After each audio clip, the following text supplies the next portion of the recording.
Okay, Reber. Well, I think Catherine was telling you this when I stepped out, but just a few little disclaimers to remind you that this isn't a private conversation. Clearly, we've got it being recorded on 2 different devices, and the intention is to ultimately make it available to the public. And I've asked you all some questions that would implicate privacy stuff if I had it. Yes. We want this to be as enjoyable an experience for you as possible, so if at any point we get into... You mean you want it to be at least enjoyable enough to make up for that damn flight I had to take yesterday? Yes, yes. And if at any point it becomes less than fun, just let me know and we'll figure out a way to fix that. Okay. If you need to take a break, just let me know. If we're talking about something that you don't want to talk about, just say that you'd rather not talk about that subject, and we'll redirect. And my role in the conversation is actually to talk as little as possible, and to let you tell your story. I might be looking down at my notes or taking some notes, but rest assured that I'm listening and engaged. Well, you rest assured that I'll welcome any prompts you have to direct me to a place or a subject. Which I certainly will do. Okay. And so for the formal beginning, today is Wednesday, October 24th, 2018. My name is Andy Reisinger, and I'm interviewing Reber Boult here in the Department of Special Collections and Archives at Georgia State University as part of the Great Speckled Bird Oral History Project. And before beginning, if I can just get your verbal consent to be recorded. I consent. Perfect. So we're going to start at the very beginning. If you can tell me a bit about when and where you were born. Well, I was born in 1936. And what date? November 17th. And the year makes me somewhat older than most of the people who worked on the bird when it was alive. But I had delayed, not consciously, but my entry into the things we're going to talk about was delayed because of things that made me older, such as getting all the way through college, or at least undergraduate school, and spending time in the Navy to pay the government back for giving me a scholarship, full scholarship, that was only available to white males.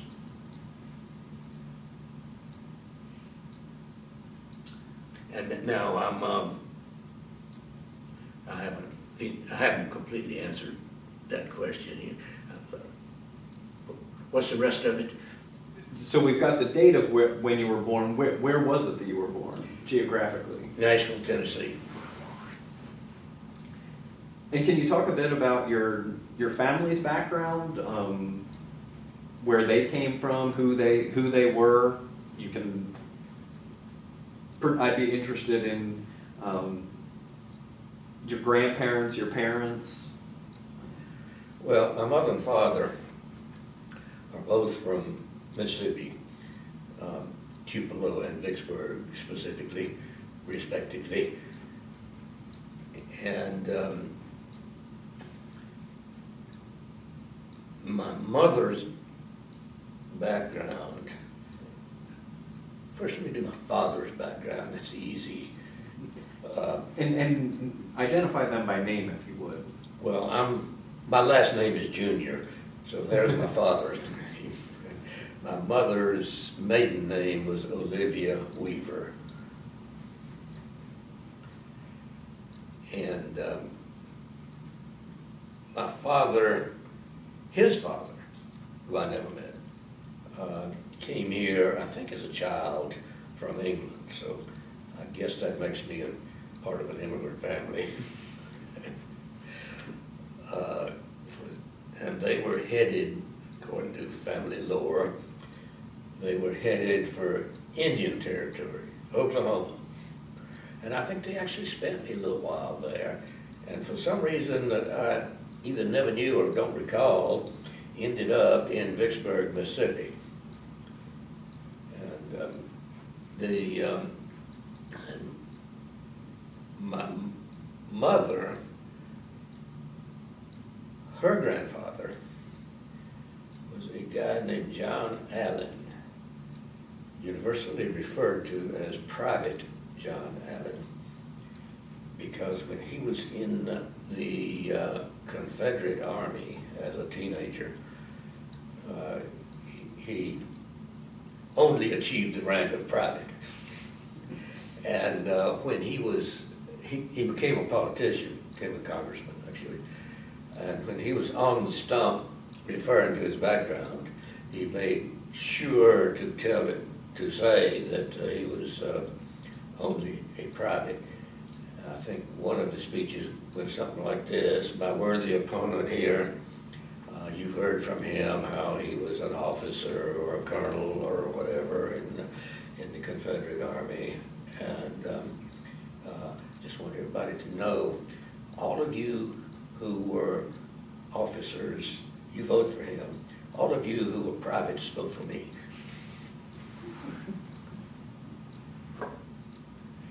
And he spent a long time in the late 1800s in Congress, I guess into the 1900s too, I don't really know. Mm-hmm, mm-hmm.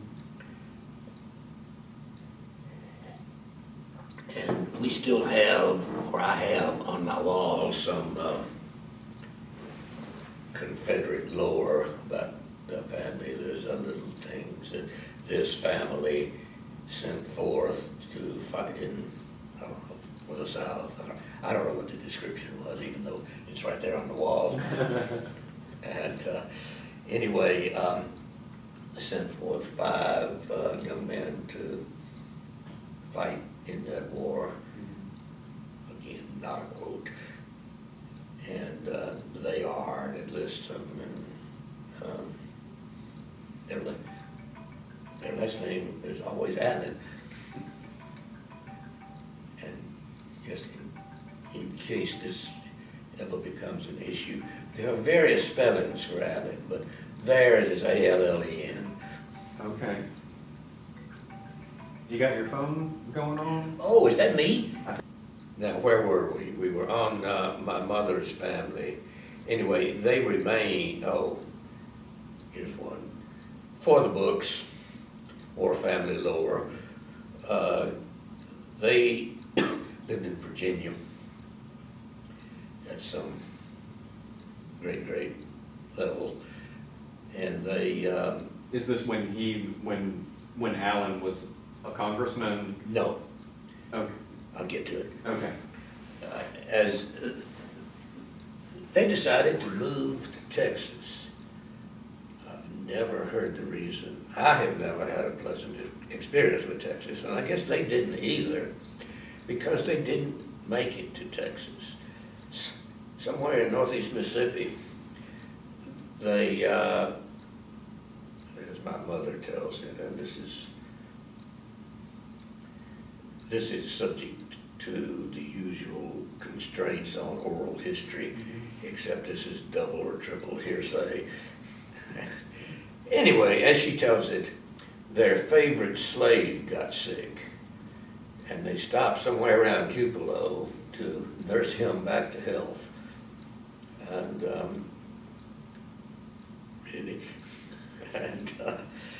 they liked it and stayed. And that's where my great-grandfather, that's where he lived when they, I guess he was born there, probably born there. I don't really know that one either. That's where he was when he ran for Congress after the Civil War, like in that little anecdote I just told you a little while ago. Mm-hmm. So that side of the family is, or was when I was a child, firmly from Tupelo. I say when I was a child because most of them in Tupelo seem to have either died or, like my mother, who's also died, moved away. So there's not a whole lot of Tupelo left in the family. But my sister, and I guess this is one of those points where we don't need to get into detail. I can resist getting into detail. My sister has recently written, not recent, well, 2 or 3 years ago, that's recent, isn't it? Mm-hmm. Mm-hmm. Wrote a self-published book on growing up in Tupelo, which she didn't. She grew up in Nashville. Mm-hmm. But she's correct in the sense that we made a lot of trips to Tupelo. And got to know all the different routes, a little over 200 miles from Nashville to get there. And would you go to visit extended family? Yeah. And in fact, a little more than that, during World War II, we went, because we didn't have, well, the best I can figure it out, the reason we went was because we didn't have a home.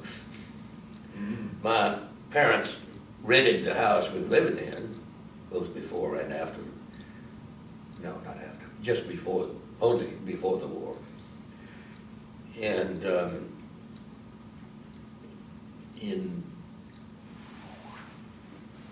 while in Tupelo,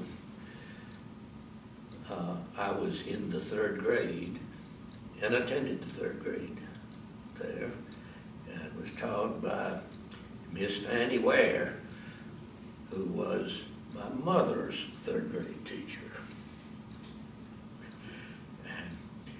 Miss Fanny's last name, Ware, W-A-R-E, later I became close with a SNCC guy in the Civil Rights Movement, a near genius at organizing and stuff, great guy named Ware, George Ware. And he's from a small town in Alabama. Mm. And he was one of Stokely Carmichael's close confidants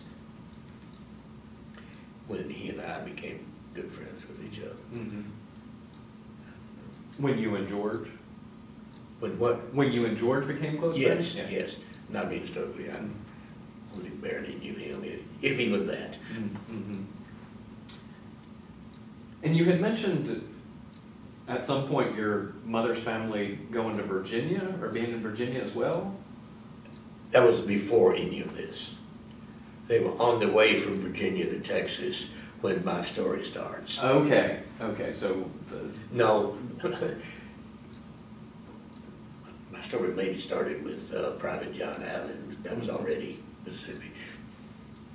So their origin story is from Virginia and then on the way to Texas, but got waylaid in Mississippi and stayed. Yeah, it occurs to me, and it had never occurred to me before, that the example of stopping to changing the whole course of their life, really, to nurse a slave is probably been used 1,000 or 1,000,000 times as an example of how slavery wasn't all bad. Mm-hmm, mm-hmm.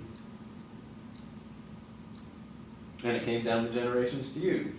And here we are. I, in fact, believe slavery was all bad. And what were both sides of the family in Vicksburg and Tupelo? You mentioned your mother's side with Allen, that at least John Allen had been a politician. What was the other sort of background of the family in terms of the ways of making their living? My impression is that then and after then, the family was mostly in the cotton business. Mm-hmm. By the time I got to know them, like when I was living in Tupelo, they seemed to all be in the insurance business. So did they live in town, your grandparents? Yeah. And In fact, you can find out a lot about that, which you won't do, but one could. Mm-hmm. If one were to get hold of my sister's book, which describes the living arrangements and all that, the name of the book is Sunday Dinner, and the subtitle of Growing Up in Segregated something, in the Segregated South. Mm-hmm. It is, and it's published by, who the hell knows? Nobody, well, no, it might actually be by Amazon, but it's still self-published. Mm-hmm. And what is your sister, the author's name? Anne, with no E. Mm-hmm. And her last name went from Boult to Mason to Walling. Okay. And what about your dad's side of the family? What did his people do for a living in Vicksburg? I don't know.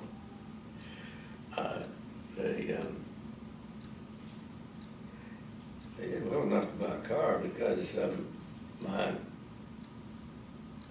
the story of my grandfather's, I think it was, death.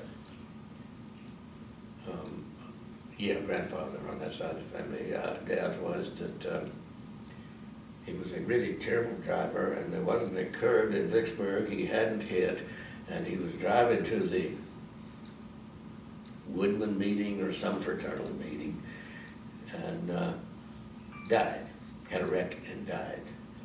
And there's a federal case went all the way to the Sixth Circuit Court of Appeals on the lawsuit that resulted from that, about whether he died from a heart attack, in which case it would be payoff of X, and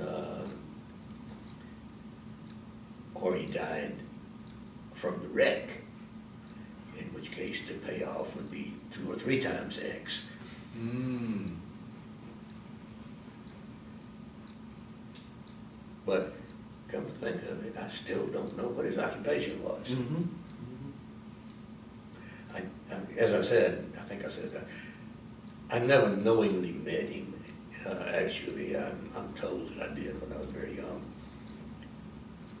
And but I did know very well his wife, my grandmother.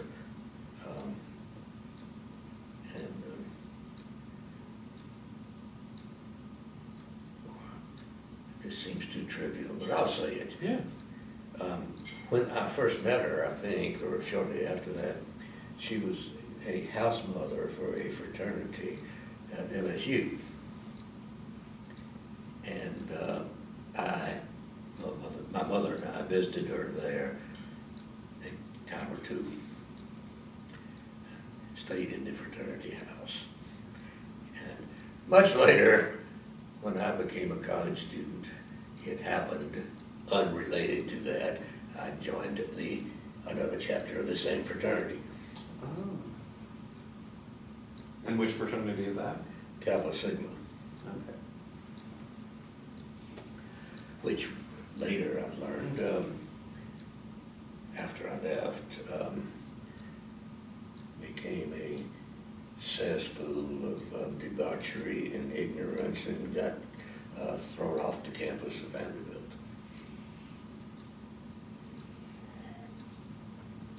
And so your grandmother, I suppose after your grandfather's death, left Vicksburg and moved to Baton Rouge to... Yeah, the move to Baton Rouge was just for the job. Yeah. And she later moved back to Vicksburg. Okay. Do you know whether she had worked outside of the house when your grandfather was alive? I don't know, but I'd bet a lot that she didn't. Mm-hmm. Mm-hmm. And what about your parents? Do you know how they met and where they met? How, I don't know, but it's very obvious from the where, which is they both came from their homes in Mississippi to Nashville to go to Vanderbilt. Okay. So they were both students at Vanderbilt. When they met, although they didn't marry for some years after that, but they started their relationship as students at Vanderbilt. And what were they studying respectively? I don't know. There weren't a whole lot of things in those days that colleges allowed women to study. Yeah. And my father, I don't know what he studied in undergraduate school, but he ultimately went, well, directly, he went to law school. Same school, Mm-hmm. same university. Mm-hmm. Mm-hmm. Was it a university then? I don't even know. Do you know if your mother completed her degree? I'm pretty sure she did. I don't know why I'm so sure, but I'm pretty sure. She's listed in their stuff, the Vanderbilt stuff, I think, with a couple of numbers after her name to denote the year of graduation. So that's a pretty good indication. Yeah. No, it isn't come to think of it. I've noticed later they've gone to great lengths to make that list as long as possible. Do you know whether she worked after college? She went back to Tupelo between college and marriage and taught, I think, the third grade at that same damn school, which later I passed through Tupelo, went by and looked at, was a segregation academy by then. Mm-hmm. She taught at that school, I believe, for, I don't know, it wasn't a large number of years, but there was a substantial interval between graduation and marriage. Mm-hmm. I never did inquire about that. And do you know what your parents married? No. It was, no, I don't know. Figure that born in about 1908, and however long it takes to get through the education process, you do the arithmetic. Mm-hmm. And then let's call it, I would guess, anywhere between 5 and 10 years between graduation and marriage. Mm-hmm.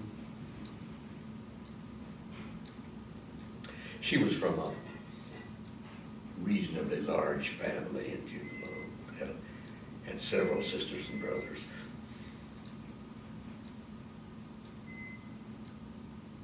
And a bit on the, or more on the well-established affluent side with politicians in the family and her being able to have the opportunity to go to college? At least Would you that. say? I'm a little hung up on well-established affluent because before the current era, most everybody who was modestly established could go to college because it didn't cost much. That is, in spades, not the situation now. I know. But, you know, I know the houses they lived in, and my grandfather, or perhaps great-grandfather, his house was pretty large operation, and it's now been turned into a library or a museum or something. I've never been in it. And so that was an indication of the answer to your question. Another indication is that they had pretty nice houses. Mm-hmm. And during World War II, when we were homeless, we lived for a while with the family in a couple of those houses, with the part of the family that had inherited those houses. Mm-hmm. As you would learn, if in the unlikely event you ever look at my sister's book, the addresses were 640 Jefferson Street and 654 Jefferson Street. And were both of those houses in the family at the same time, just different? Yeah. May still be, I don't know. The one with the lower number still is, I'm almost certain. I've visited there in recent years Okay. and found a family member. And,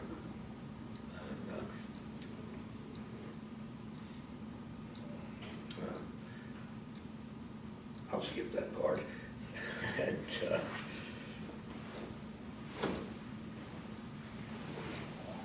And you mentioned your sister who wrote this book. Do you have any other siblings as well? no, No, just the two of you? And are you the older, or is she? I'm older by 4 or 5 years, Okay. somewhere between 4 and 5. Mm-hmm. And so you were born in 36 in Nashville, and then within 4 or 5 years, or I guess you said you were in 3rd grade when you went to Tupelo. During So during the World War II era. Right, so like 42, 43, something like that? Yeah. Yeah. Yeah, my father joined the Navy, not immediately when the war started, but fairly soon. Mm-hmm, mm-hmm. Everybody was getting drafted, so a lot of people joined to avoid that, which continued to be the story throughout the country. Yeah. Until the draft was abolished, because they learned that draftees often wouldn't fight. Mm-hmm. And so, I guess your dad was away for several years. Well, in and out, because he was on a ship, and the ship would come in at times, and we moved around for reasons that were never clear to me, but to sort of follow him and be available when he'd be not hauling aviation gas to Europe to fight the war, Mm-hmm. which I've learned later, I think, from my sister, that that scared him so bad to be going across the ocean with U-boats chasing you with aviation gas. She says that he says, or did something, I don't know, that permanently affected him with fear from that. Mm-hmm. I never saw the direct evidence of it, although becoming a right-winger is some evidence of fear.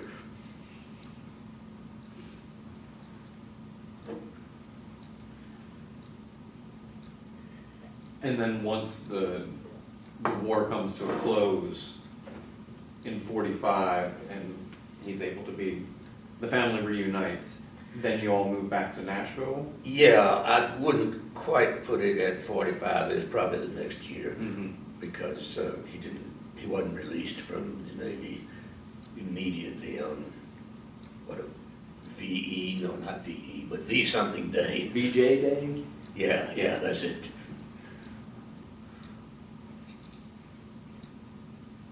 And then when you move back to Nashville, he's able to establish himself and continue his career. Got a good lawyer job with one of the major law firms in Nashville, and remained with that firm for the rest of his life.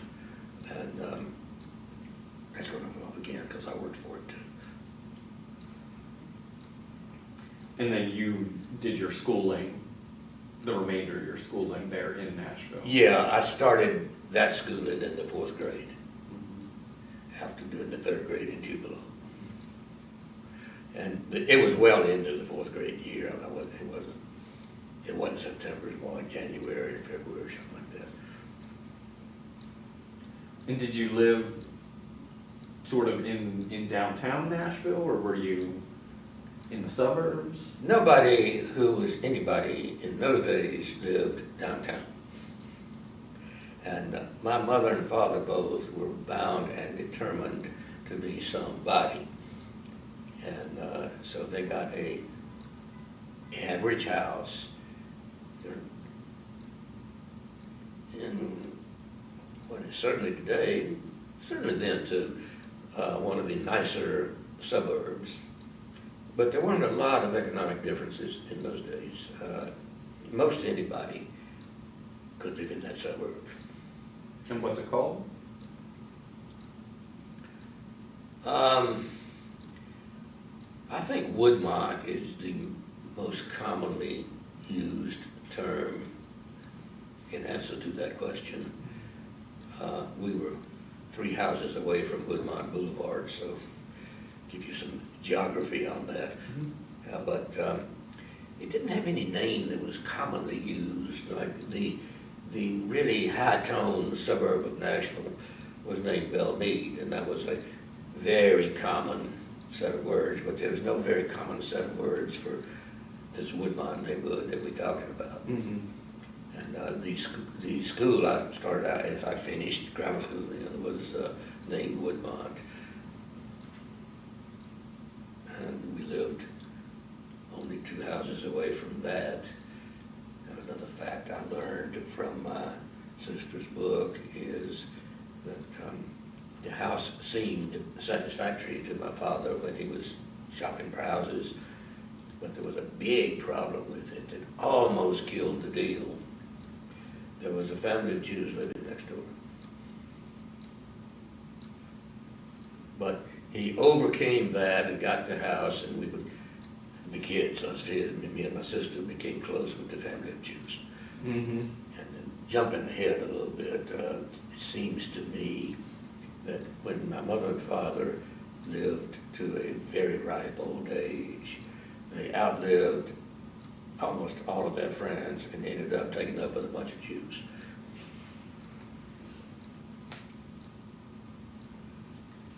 And was that noteworthy for them? As They didn't talk about things like that. In fact, like I said, that comes from my sister's book. I never knew that. mm-hmm. Well, I knew the taking up with Jewish people, but I didn't know the degree of the prejudice. Although my father did once, when I was a kid, wanted to have some kind of serious discussion with me, which he seldom did. And he sat me on his lap and criticized the fact, I guess that means criticize me, for hanging out with a bunch of Jew boys. Why did that not alert me totally to the depth of the prejudice? I don't know. Maybe it was just like getting up in the morning. Mm-hmm. And how old do you think you might have been at that point? Old enough that you're still sitting on his lap. Yeah, but that was a one-time thing, the lap was. And I was probably pretty well along in Woodmont School, in grammar school, Mm-hmm. like 7th, 8th grade maybe. Okay. Possibly even high school, the name of which was Hillsborough, but not so sure. That was another interesting chapter. The high school burned down one night, and they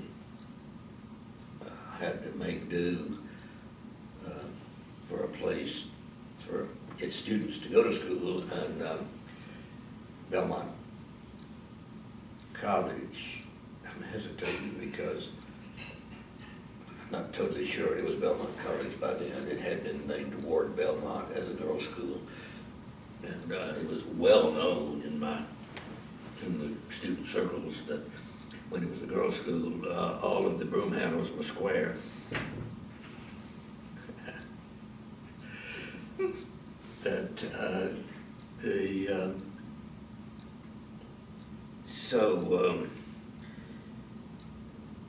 My father, as a part of the social climbing aspect of their life, there wasn't a hell of a lot of social climbing going on in that neighborhood. Everybody didn't worry about that, it seemed like to me.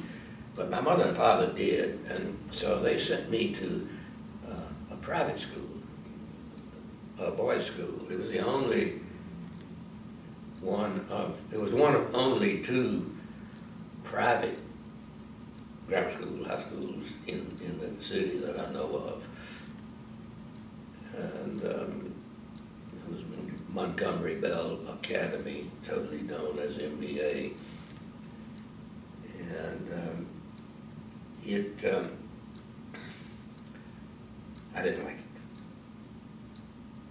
it. I was the scene or the subject of one of the most serious conflicts I had with my father. I did not like that private school. And although it was pretty close to the house, it was closer than the public school, actually.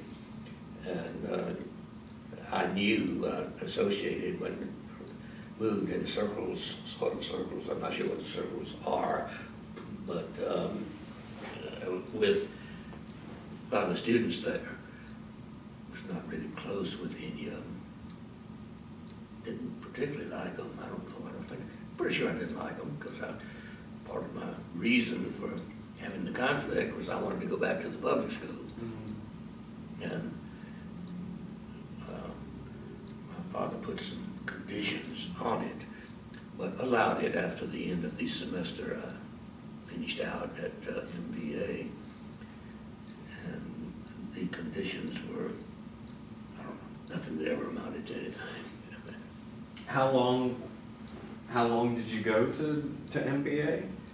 For only part of a semester, actually. Okay. And But is that post, and did this happen after the high school had burned down? Yeah, because the high school, that was the excuse for sending me to the private school, that the public school was kind of a little one-armed because of that demolition. Mm-hmm. And I don't think that made any difference. And it was just the excuse, but I had already indicated that wasn't where I wanted to go to school. I was happy at Hillsborough. Mm-hmm. And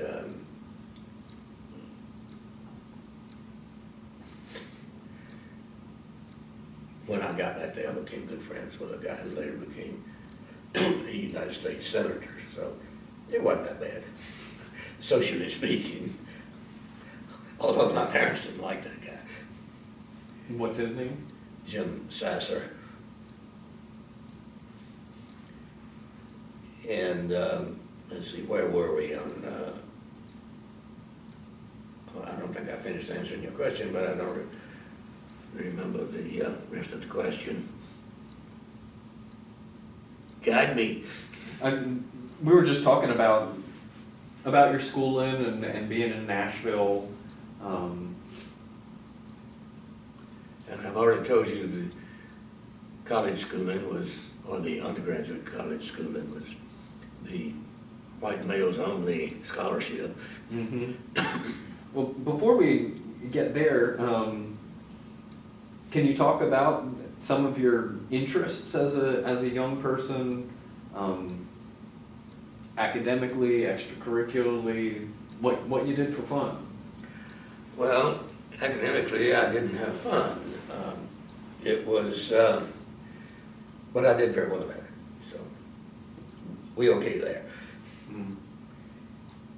And extracurricular, I was, at least up to that point, a pretty shy kid, and didn't make real good friends. And it's probably true, although I can't say this for sure, that the reason I wanted to stay at the public school was because I was coming out of that and having a good time and a good social time and learning to drink and stuff like that. Mm-hmm.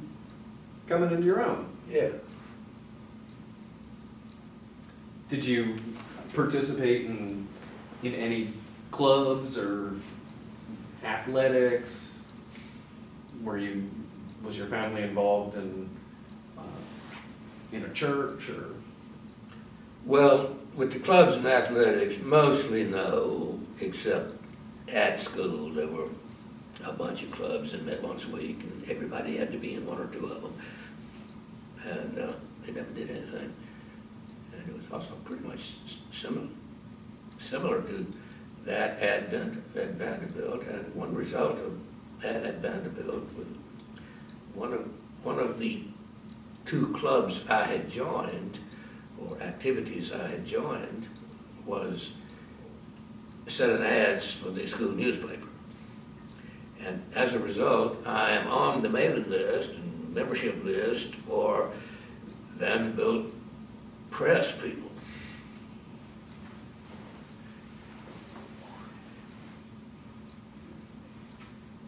Maybe, I don't think that accounts for it, but it is a fact that in recent times, in fact, last year, I finished up writing several pages of a book named Voices of Civil Rights Lawyers.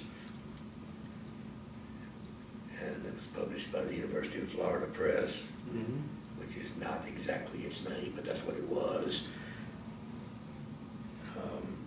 Something awkward is the name. Right. And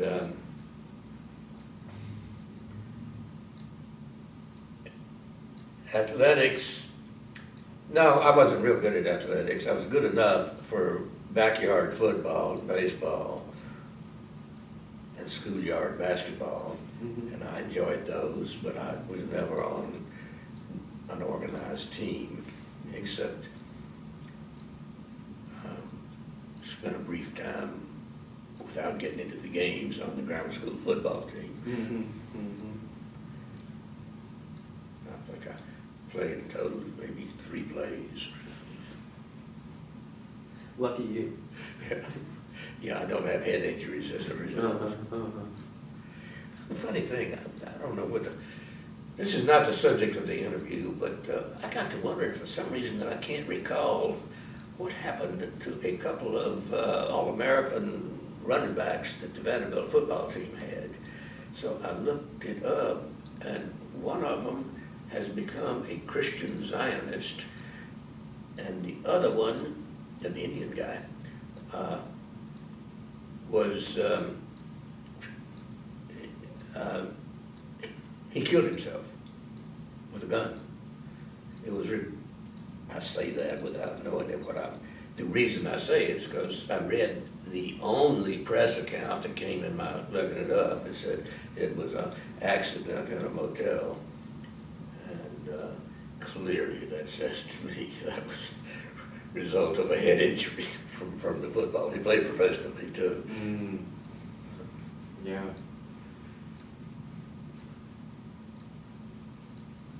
And did you grow up in a church? Was your family active? Yeah, I forgot about that part of the question. Yes, very much so. But I never liked it. I went because I was sent. And it was the thing everybody did. And I did want to fit in with everybody, and that wasn't the big reason. Fitting in wasn't the big reason. The big reason being I was sent. And which church was it? It was the West End Methodist Church, which was one of probably 2 or 3 silk stocking churches in town. And it's right across the street from Vanderbilt. So my mother and father had gone there as college students and stuck with it.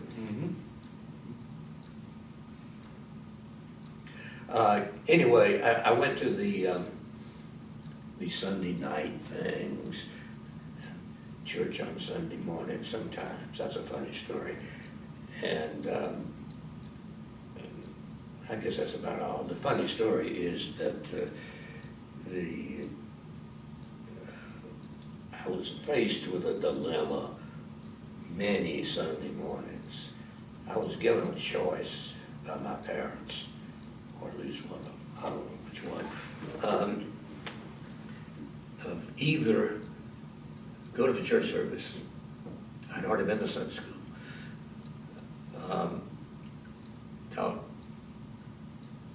Taught by, I later got the impression, a gaggle of male homosexuals.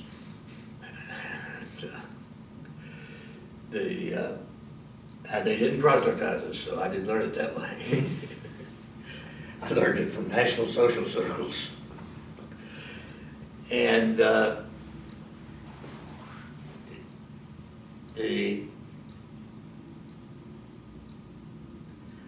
the choice between sitting in the car for an hour or sitting and being bored out of my skull for an hour in church was a difficult one for me, and I vacillated on which way to choose as the time went by. Interesting. So you had to go to Sunday school, but after you had fulfilled that obligation, you could either sit in the car or go in to sit through the actual service. Sunday school wasn't as bad as church because it was more active. Yeah. Were there any other kids at the church that you know of that their parents allowed them that option? I never ran across such a person. Yeah. And what about your sister? Did she get the same choice? I don't know. But she ended up for a relatively small number of years in her adult life as a preacher.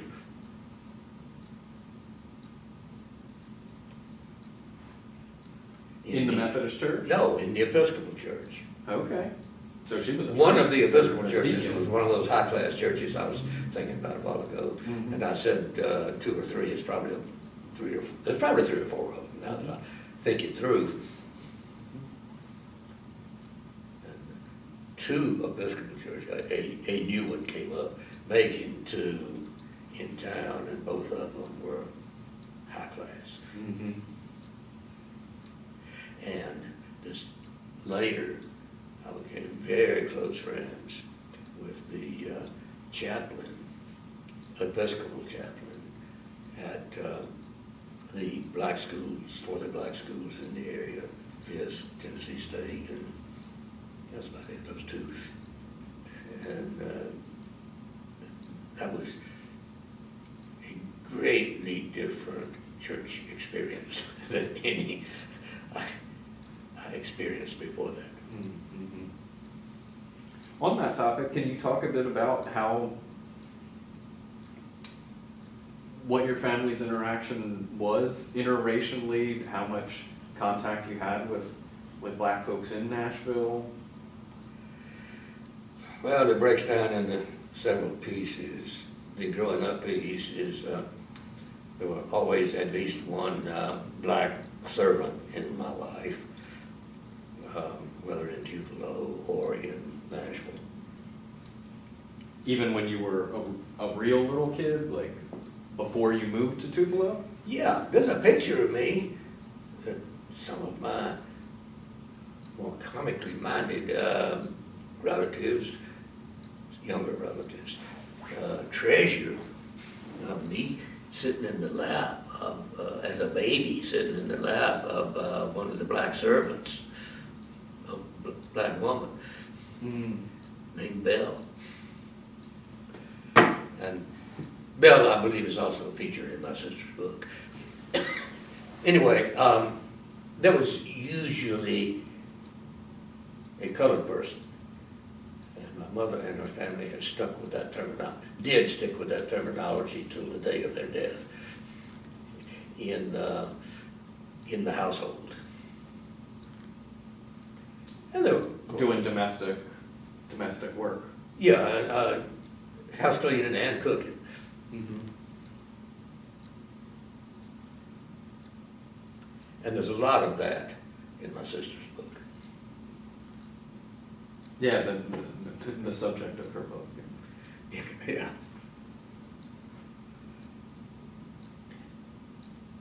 Now, I haven't finished the answer. I don't think the answer is my interactions with black people over the course of my life in... At least up to college. Well, that was about it up to college, up to and through college. And then came the Navy.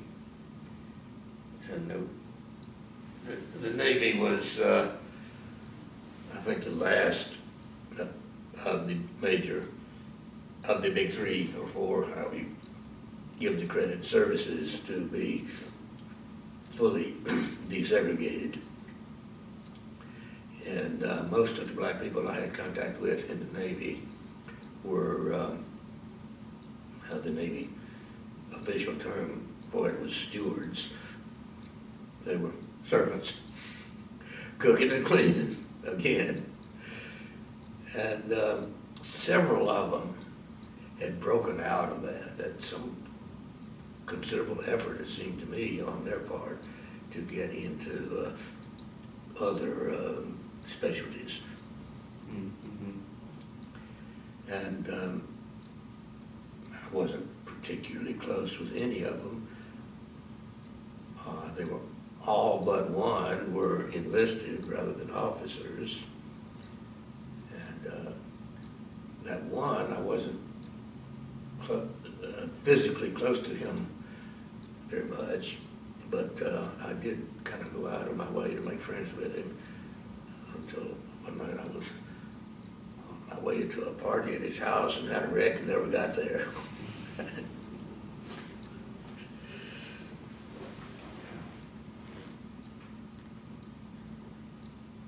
And did the domestic servants that you had growing up, did they live in the house or live away and just come in daily?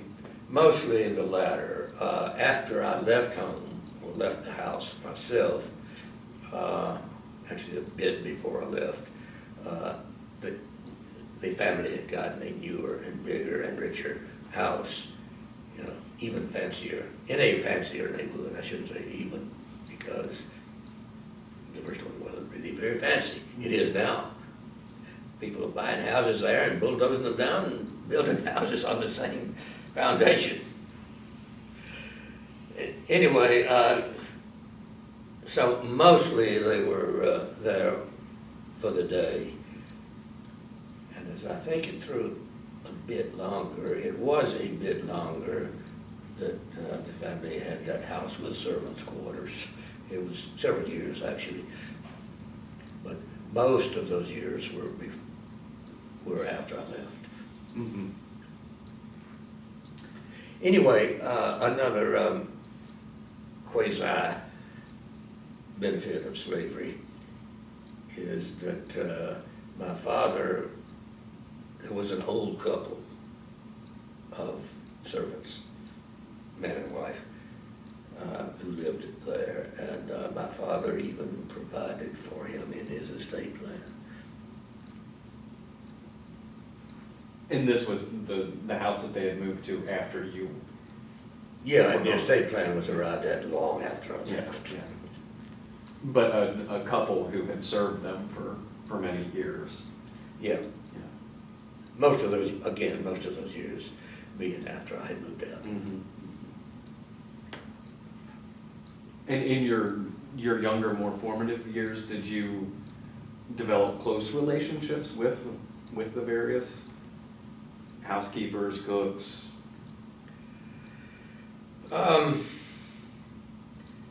Yes and no.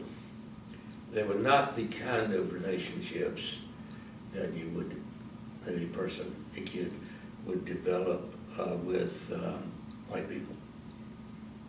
But they were close relationships. Can you explain that a bit more? I don't know, I'll try. Yeah. I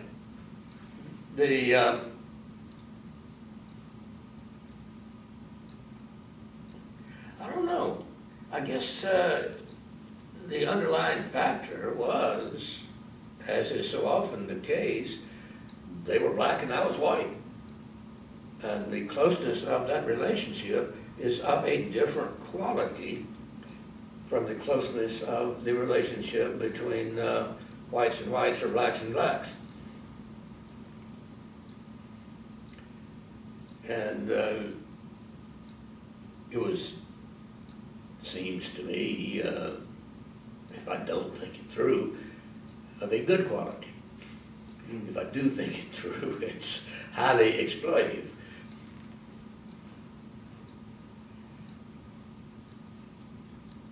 And if you've got an exploitive relationship, you're going to have a different sort of relationship than those that aren't. And I didn't look at it that way, but in retrospect is how I'm saying that. Yeah, I was going to ask, when do you think you came to be able to discern this difference? Oh, much more recently, but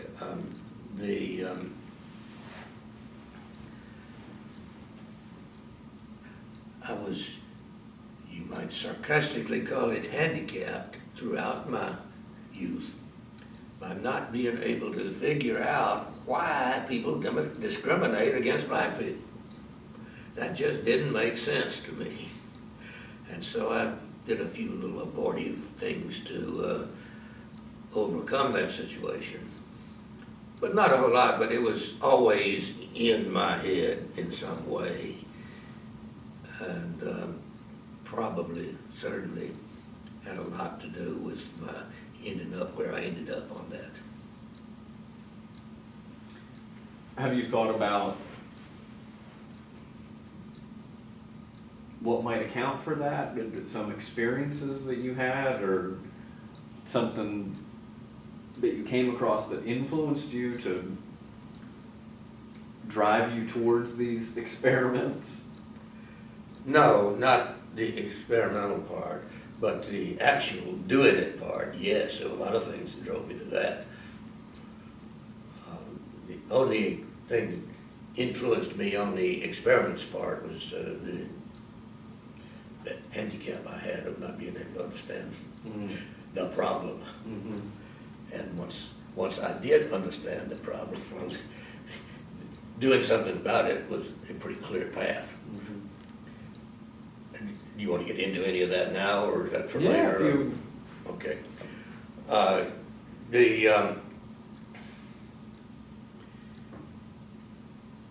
kind of hate to start this. It's a long story. No, if there's something else that you'd rather talk about first, or I don't know, keeping it chronological, what I was really thinking, but separated by accomplishing it by subject matter is probably more practical. And we're on that subject now, so let's stay there. Okay.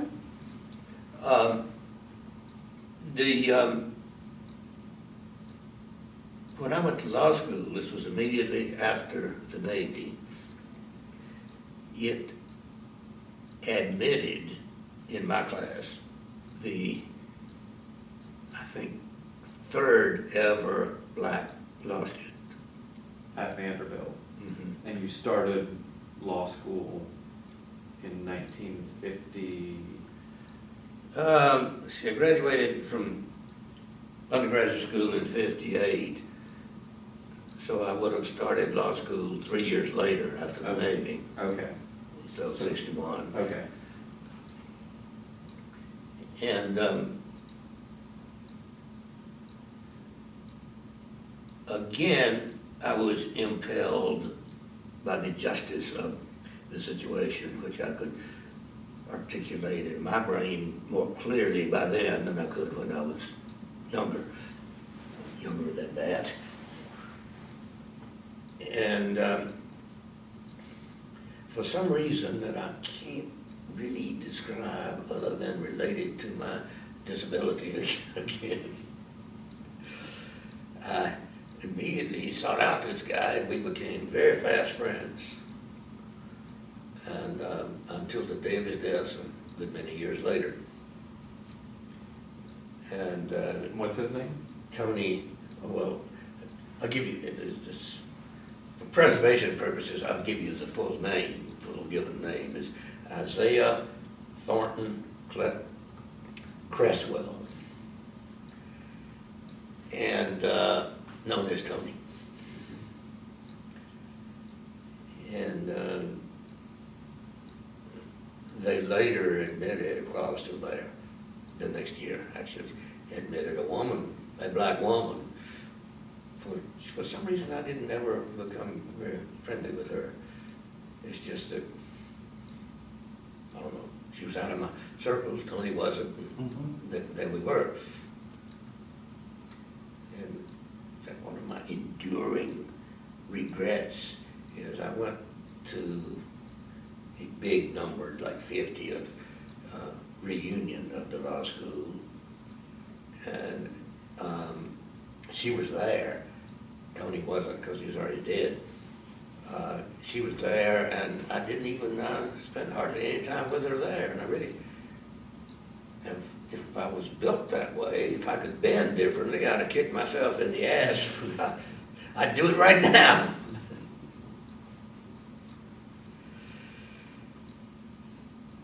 Anyway, Tony introduced me to the guy I referred to earlier, Jim Woodruff, the Episcopal chaplain for Fisk in Tennessee State. And Jim and I, and my then wife, also became very close friends. And what was your wife's name at that time? You know, the given name when she was born anyway was Virginia Northern. And she was blonde, as people from the northern countries are supposed to be. And she went by Jenny, and then Boult. Mm-hmm. And what year did you all get married? Yeah, we did immediately on my graduation from undergraduate school. Okay.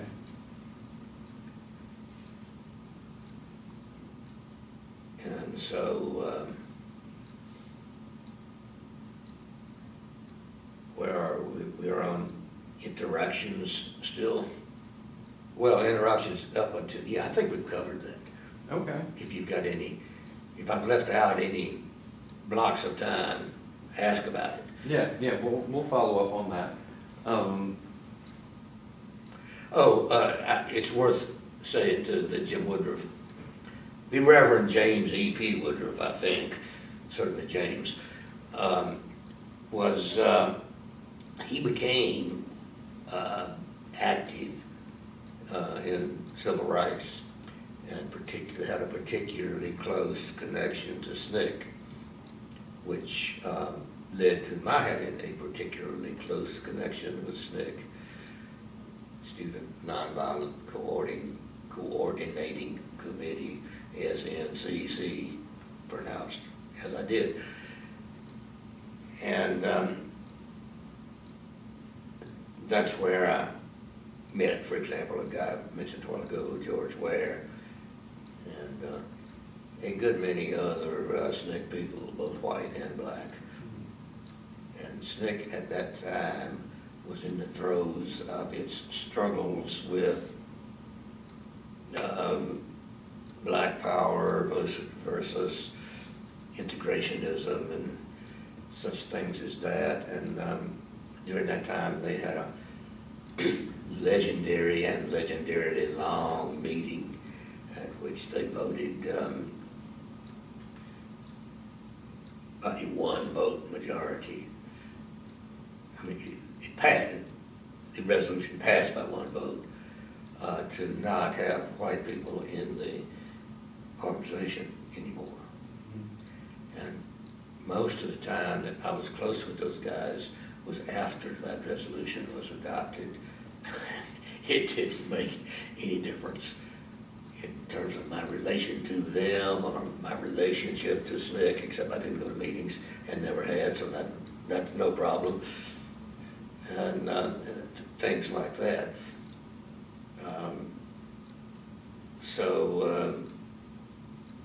It was sort of amusing to watch all the upset about it. And I know people who are still upset about it. White people who are still upset about it. And otherwise, good movement people. But don't believe in black power and all that stuff. And all the hate whitey stuff, they call it, or at least one of them does. And this was a whitey that I never experienced any of that hate, except one time. I was at a function at Jim Woodruff's house for the celebration of a seminar that was being held, a seminar of black writers at Fisk. And one woman there gave me some shit about being white. And that's the extent of that. And I was telling one, many years later, I was telling one of the snake people, in fact, it's that George Ware that I mentioned, I was telling him about it. He asked me if there'd ever been any problem. And I said, same as your question. And I said, same answer. And he just started laughing. At that time, I couldn't remember her name. It might come to me. But she's a professor at Virginia Tech now. And is kind of a big name in the writing and professorship stuff, not a major name. And George just laughed and said, you know, when we were organizing around Fisk, she was always the most militant anti-white one. No, wait a minute, I've got that wrong.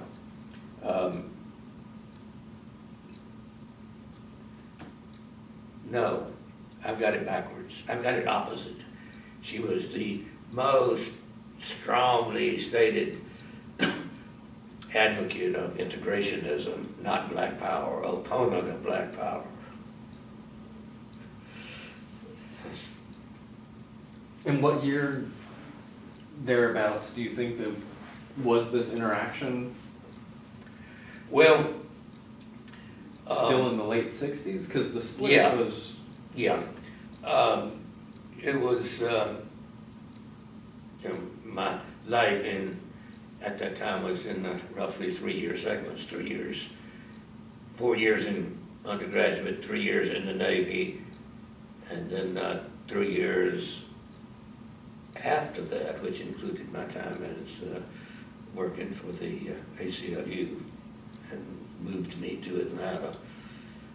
And so the arithmetic on that works out to be around shortly before 1970.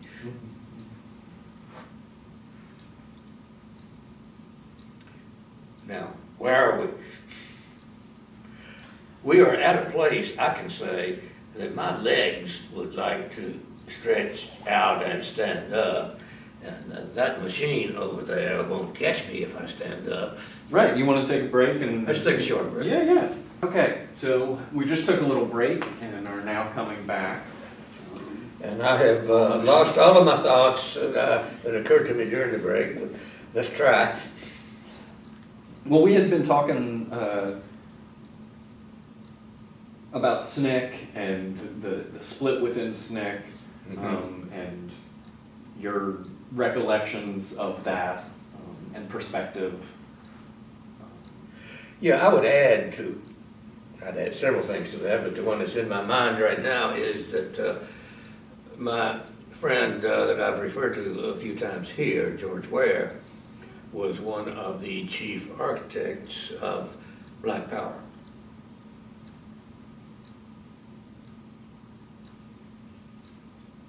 Can you expound on that a little more? Well, I've already said that he was one of the close advisors, I forgot what term I used, but he was one of the close advisors to Stokely Carmichael when all that was going on.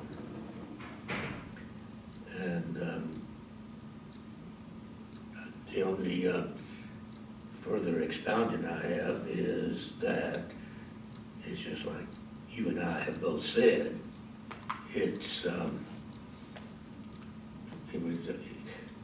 was a blip on the history rather than a soul-wrenching experience as between me and George anyway.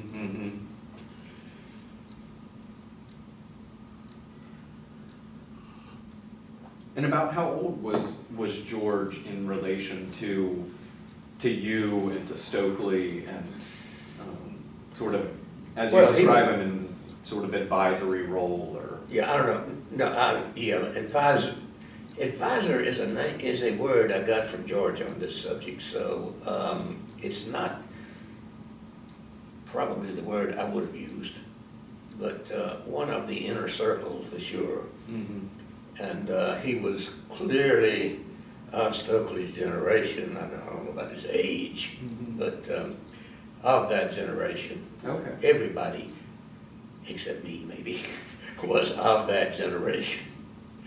Well, no, not me and the Braytons and many others, but Durs.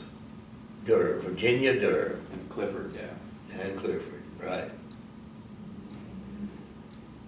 And so, anyway, that's all I was going to say about the age thing, unless you want further clarification. Mm-hmm.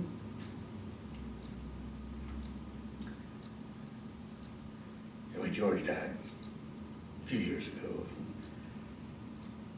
The same thing that most dead people I know are dying of is cancer.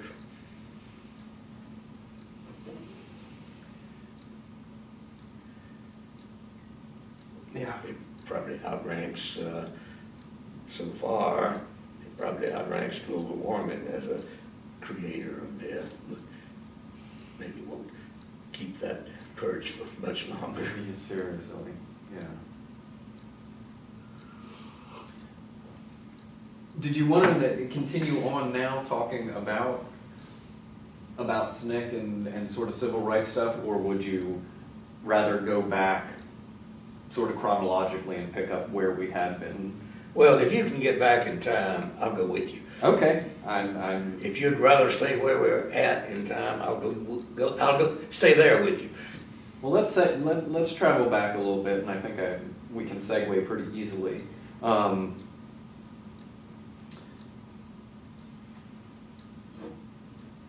Talking about George Ware as being sort of an advisor or maybe a mentor, somebody influential on different folks. Can you talk about in your youth, particularly grammar school, high school, influential figures or events from that period? Well, before I get to answering that question, I'll throw in one other description of George that just occurred to me. Mm-hmm. Is a contemporary friend of mine who was involved in civil rights has recently, in the last couple of years, referred to George as a hell of an organizer.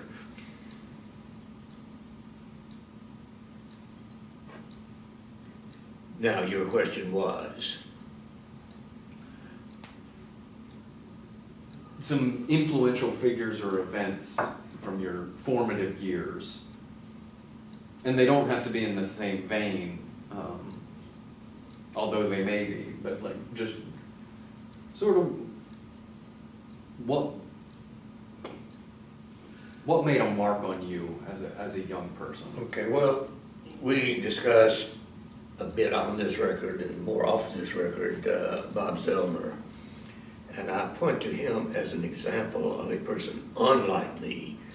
Well, I mean, another Southerner and all that, but a person who, unlike me, has a dramatic story of how he came to where he came to. I don't have a story like that. Mine was accretionary a little bit at a time. It just seemed like the thing to do. And I was influenced by factors in my life, and can probably include not only school, but church and parents among those factors. Mm-hmm. That you want to do the right thing and treat people right. And that didn't come as a sudden revelation. It's just kind of the way I was brought up, in and out of the formal bringing up process. And I'm having a lot of trouble with your question because of that. I don't have a figure like you asked about. I don't think I have an event like that, but I think there are some events, but I don't have them in mind right now. Was there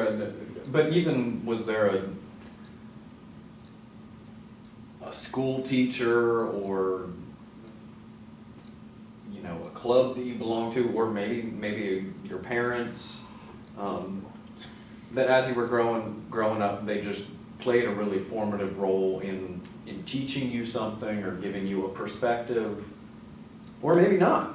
Well, my parents were very prominent in being formative, but it's only on this sort of vague area I just put it in, of just the way they brought me up, and to do the right thing. Mm-hmm. And what did that mean to you, do the right thing? Well, it was definitely relevant to my difficulty in my disability, I called it, in figuring out why we weren't supposed to discriminate against black people. Or Jewish people, for that matter. Or Jewish people, yeah.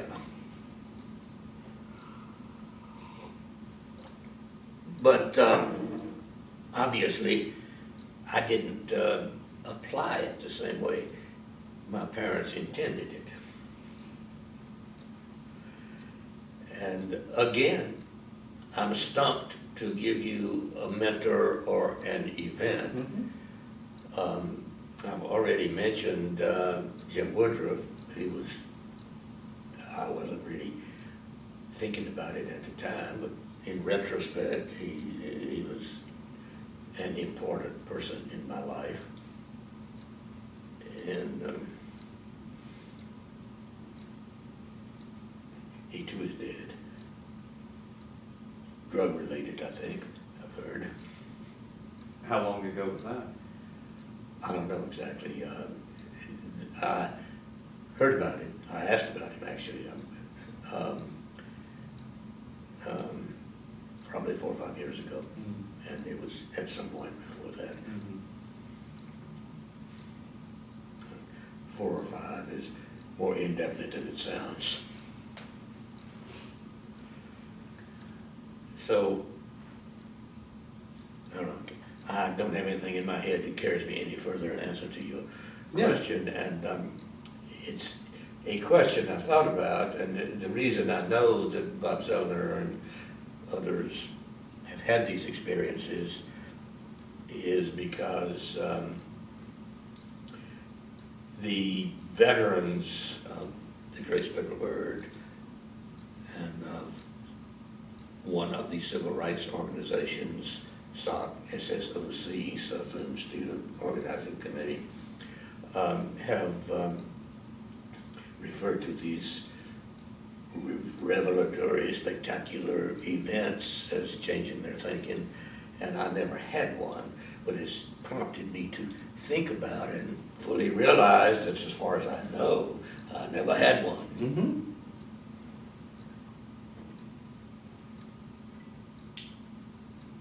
Yeah, which is what it is, and yeah, the whole process is what it is. That's where I was at then also, is what it is. Mm-hmm. Didn't put it in those terms, but that's what it was. Yeah. And is. To approach the question slightly differently. Oh, excuse me. I just thought of something else that's of important relevance on that question and why we're here. The Great Speckled Bird was influential on my thinking and moving along through life. Yeah, absolutely. When we were taking our little break and noticed some library news in the bathroom, you were reading something about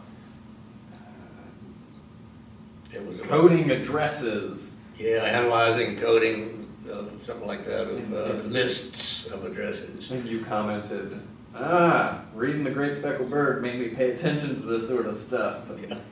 Voter suppression. Yeah, unlike the regular news media, you it encouraged taking the points they made to the next step.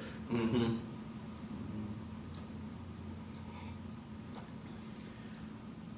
Well, I imagine we're going to have a lot to say about the great speckled bird, since it's sort of the theme around which this interview is structured. Well, I've tried to think about it that way. However, technically, I was not a part of it. I was kind of on the sidelines and being the lawyer, but I did go to the meetings sometimes and hung out with the people and got to know the people. And so it's, even though it's not technically correct, I do think it's appropriate that I'm included in the list of people to be talked to about it. Absolutely. You played an integral role. And I never felt like it was that integral, but yeah, you're right. At the time, it's one of those things at the time, it was just the thing to do. It dealt with stuff that interested me, from a perspective that interested me, and in a way that interested me. And looking historically now, 50 years later, it's absolutely a crucial perspective that we're lucky to be able to have this interview and get it, because there were many people who wrote and did layout and artists, and all of them we would like to talk to. Very few folks who were legal representation. I think you're the only one that we're going to be able to interview. Oh, okay, that's too bad. Well, I think Al Horn was the other, unfortunately. Well, yeah. Can't get to Al. Oh, you can put in my biographical stuff that maybe 3 years ago I was awarded the Al Horn Award by the National Organization for the Reform of Marijuana Laws. Kudos to you. Seriously, that's fantastic. But to go back where we were talking, and to approach it from a slightly different angle, can you describe a bit of your thinking, feeling, reaction to what we now think of as pivotal moments in 20th century history, the course of civil rights? So 1954, Brown versus Board of Education, and then, you know, Montgomery bus boycotts and sit-ins, all of these things that are beginning to really accelerate and form the classical civil rights movement as we think about it. Your school burning down and you being sent to a private academy, how that fits in with questions of school integration. I was in school. I was back in the public school when the Brown decision came out. Mm-hmm. And it was mentioned in class and almost never mentioned again.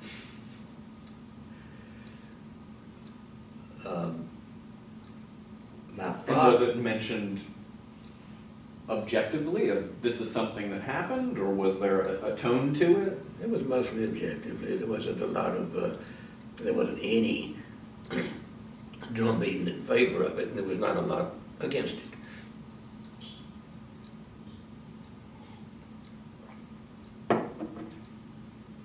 And it was,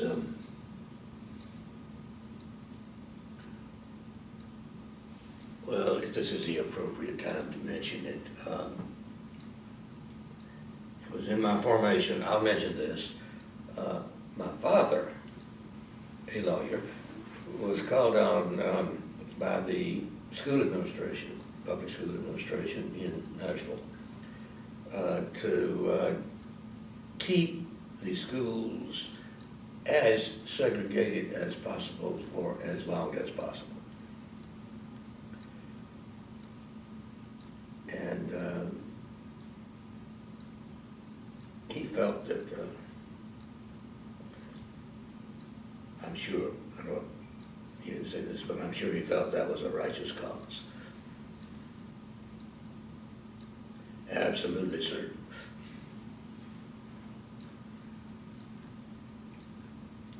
But I never got any lectures about it. He got some very upsetting to him, I think, here. Phone calls during dinner, for example, from well-publicized segregationists. And he would come back from the phone all blanched and beat out from being pissed off at. Good question. What was he pissed off at? Was he pissed off at the desegregation? Yeah.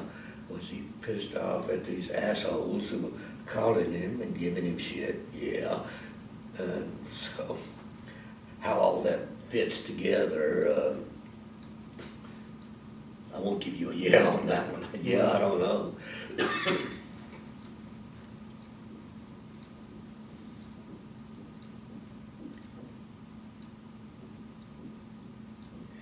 Where are we now on the questions? Did these other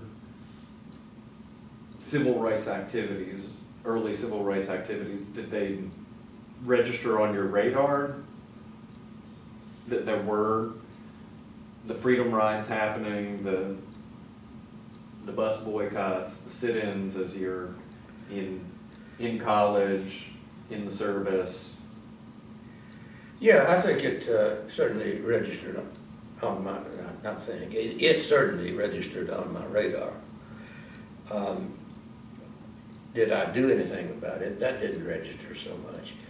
Being in the Navy, in the way I was formative because it was the first chance I had ever had to leisurely, there was a lot of dead time, read books. I had not been in college in the courses where you read books. I was taking engineering courses. And so this gave me a chance to branch out and just get some other opinions. And it was mostly fiction, but you know, good fiction, considered to be good fiction at the time. Still is, I think. What would you point to as an example?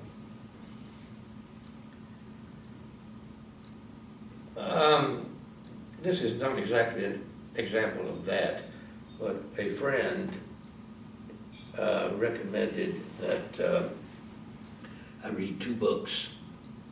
This is later, after the Navy, but formative nevertheless, responsive to your question nevertheless. Read 2 books. One was, I can't think of the title. The other one was Black Like Me. And the one I can't think of the title of was probably more interesting, but again, the title's gone, and the authors of both are totally gone. No, it might have been, was there a Claude Brown who wrote one of them? I don't know. Well, be sure to get that. You might have to write in, or do I have to do it again, the part about how smart my wife is. We will come back to that if we're following a more chronological tack. Okay. We're having trouble doing that. But it is duly noted at this point that your wife did just call you and you recounted just how intelligent she is. Yeah. Learned English as an adult, almost without an accent.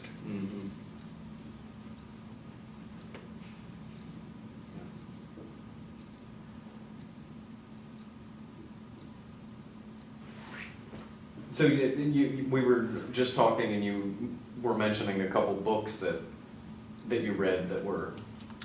Yeah, Black Like Me is the title that sticks in my mind, and I can't bring up the other one. But that was after the Navy, and that came up because I said I had had my first extended chance in life to read books when I was in the Navy doing dead time. Mm-hmm. And I can't point to any specific experience in connection with those books, but to read stuff like that, be exposed to stuff like that, is definitely a thing that is good for the mind. Mm-hmm. Mm-hmm. And I was trying to think of the names of some of the books I read or authors, and I can't. There was enough to get me going, though. Yeah. An appreciation for literature is not developed in engineering school, but it is in the military, as it was then.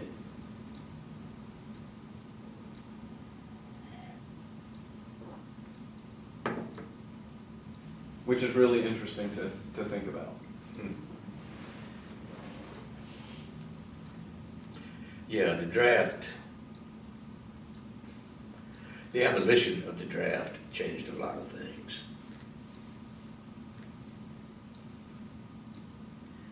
And we don't want to get too far afield, but there's enough in there that I'm still active in some of the anti-imperialist, anti-military, anti-war stuff, and I've been able to observe in these recent years, several years, that on those fronts, the absolute worst of them is the Air Force. And when I was actively involved in organizing all those things and working with the military, the Air Force was considered particularly difficult because people in it were treated like more decent human beings than in the Army, or especially than in the Army, but more so than the other services, Mm-hmm. than the Army or the Marines. So they were less receptive to hear critical accounts. Yeah. And I think that's part of the reason for the abolition of the draft, is so as to keep the less receptive practices. Mm-hmm. There are more stories along those lines, but that's not why we're here, or maybe not why we're at this stage of the interview, so keep going. Okay. Keep asking. So you were here. You mentioned that in your undergraduate days, you weren't reading much fiction because you were mainly in engineering courses. And partying. Okay. So that led me. Can you talk a bit about your undergraduate years and specify what you majored in, what college was like there in Nashville, at Vanderbilt? Well, obviously, based on what I said, I majored in engineering.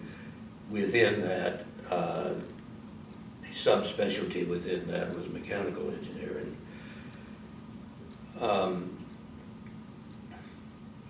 The partying part of it was not to the, it was pretty substantial, really,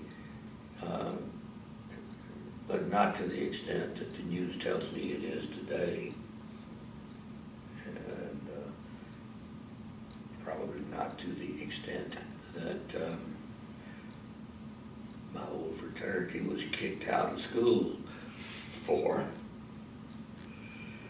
And one time I was in Nashville in a car on the Vanderbilt campus, and the only parking place I could find was right in front of the housing accommodations for that fraternity, and I went in the house just to look at it and I think go to the bathroom, and it was on a Sunday, it was death warmed over. That was the most depressing place that I was in for that whole year, maybe decade. I mean, it was just awful looking. The morning after results of all the debauchery that had gone on. Mm-hmm. And but we didn't come close to what Kavanaugh did. Referencing the newly, very controversially appointed Supreme Court Justice Brett Kavanaugh. That guy, yeah. Yeah. So what attracted you to engineering? Okay, let me interject here. Yeah. In answer to a lot of these questions, I'm going off here and there and the other place. Don't hesitate to direct me back to the rest of your question. Will do. Okay. Mm-hmm. Now, again, what were you saying? What attracted you to engineering? Well, one of the books I did read while I was in high school I was pretty concerned with what the hell was I going to do for a living for the rest of my life. I didn't have any plans or any interests that seemed to lead to the answers to that question. So I read a book for people of my age, high school, on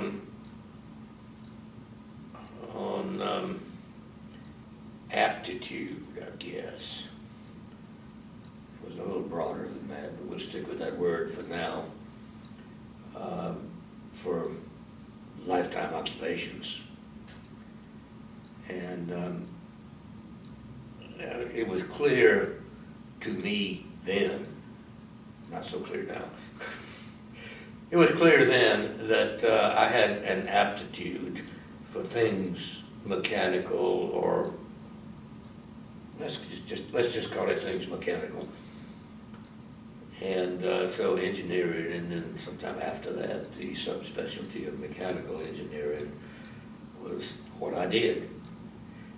Before I graduated, along toward my junior or senior year in college, I realized that engineering, at least in the way it was taught there and then, which was awful. They had a dean of the engineering school who was from the 1920s. In fact, I described my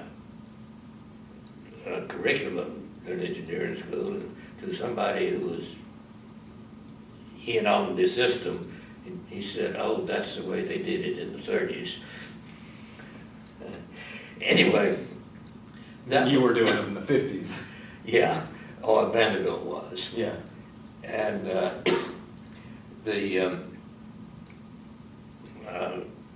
I realized finally during that junior or senior year that was not going to be my career path. And I already had enough time invested in it that I stuck with it and went ahead and graduated. Barely. I kept failing it was before the 30s, assignments, which was to make a drawing of power plant or something. And I was not going to try to draw a couple of hundred little circles for a cross section of all the little pipes in a steam generator. And I kept taking shortcuts on that, and they kept failing me on that. Finally, they said, "Okay, we can give you an exam. See if you graduate." So I took the exam. Everything was cool then. So I got out, but I never went back to drawing those little circles.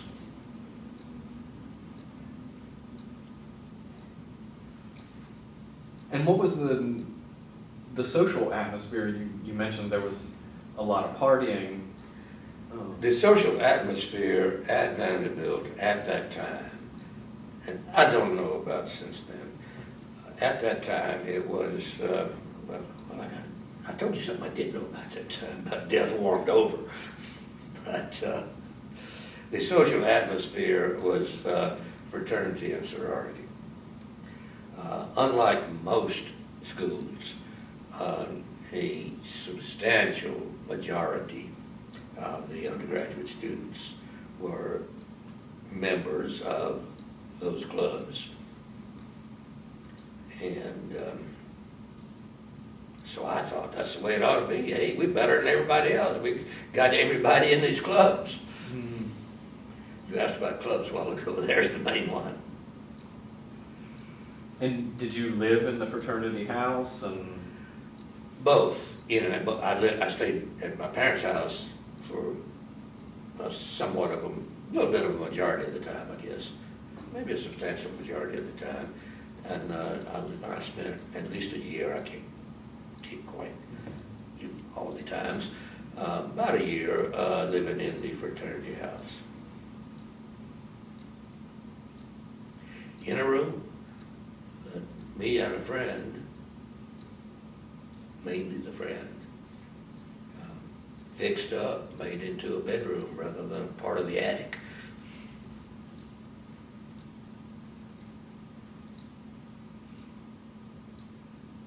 And what were the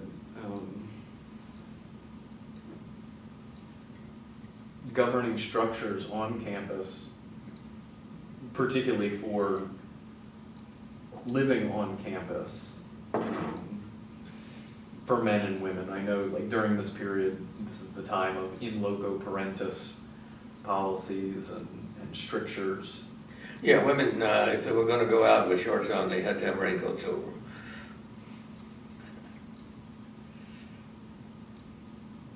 But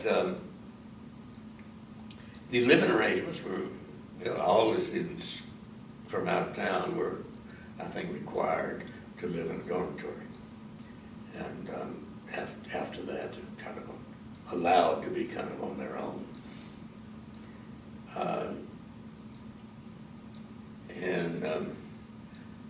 One of the dormitories had been built, Lord knows how long before, at least 50 years. And so it was a dump. And it had a name that I'd never seen before until yesterday. I ran across it in some news article. The author of it was the guy that had the same name as that dormitory, as that dump. Kissam was the name. And was that a men's dormitory? Yeah. So, but other than that, the students were like, other than that skewing toward the Greek life, it was a fairly typical mix of people who lived in apartments, people who were from the same town that still lived there, and people living in dormitories, and people living in fraternity houses, and so it was all mixed up. What would you say the sort of breakdown composition of the student body was in terms of being Southerners, folks born and raised in the South, as opposed to folks coming to school that were raised in other parts of the country, or maybe even other parts of the world outside the U.S.? Well, I didn't meet many of those who were from other parts of the world, although there were an appreciable number. I was intrigued by the idea that one of them was an Israeli Arab. I didn't know him well, I knew him a little bit. Mm-hmm.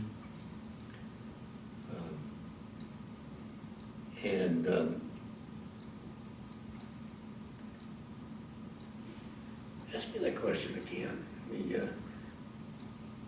Sort of Run it through my mind again. What was the composition breakdown of the student body in terms of native Southerners, folks born and reared in the South, versus folks coming to school from other parts of the country or world? Okay, well that's a hard question because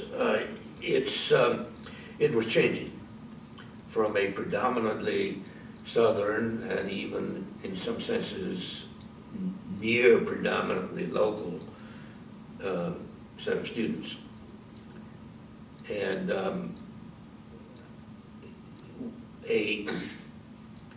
this gets a little more particularized than is maybe relevant to the answer, but hey, it's all I know.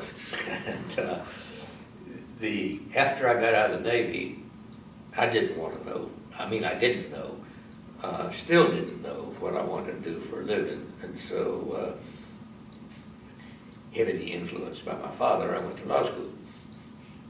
And that was on a scholarship provided only by him. He paid my way. And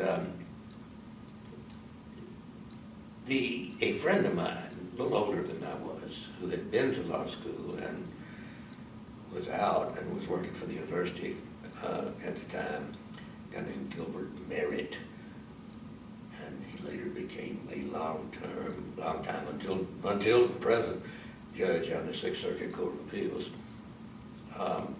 He went, and I bet this, I was about to say he was sent, but I don't think so. I bet this was his idea. He went all over the Northeast and Midwest to recruit students. And he recruited a load of them that were in my law school class. And in my opinion, that changed the character of the place for the better.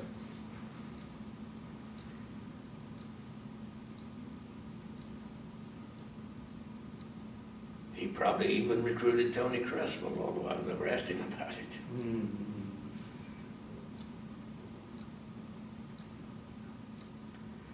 Oh, Tony told me once, in fairly recent years, no, he's told me twice, once in fairly recent years, because I had forgotten about it, that he said to me, Tony said, my father said, your father is the most sophisticated racist he's ever known.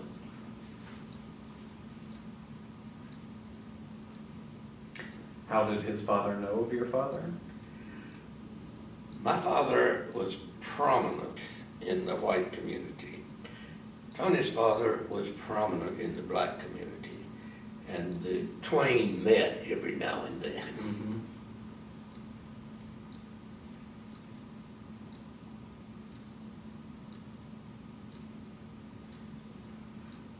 And was there much interaction, or what was the extent of interaction between students at Vanderbilt and other local schools? Like, wasn't Southwestern? That was in Memphis. That's in Memphis, okay, yeah. What about other Nashville or close to schools? Other colleges that are partially responsible for Nashville's self-chosen nickname as the Athens of the South? Yes. Very little. Okay. The Fisk and Tennessee State, there was not much interaction. In fact, several years ago, re-met a guy who had been in my class in undergraduate school. And he said that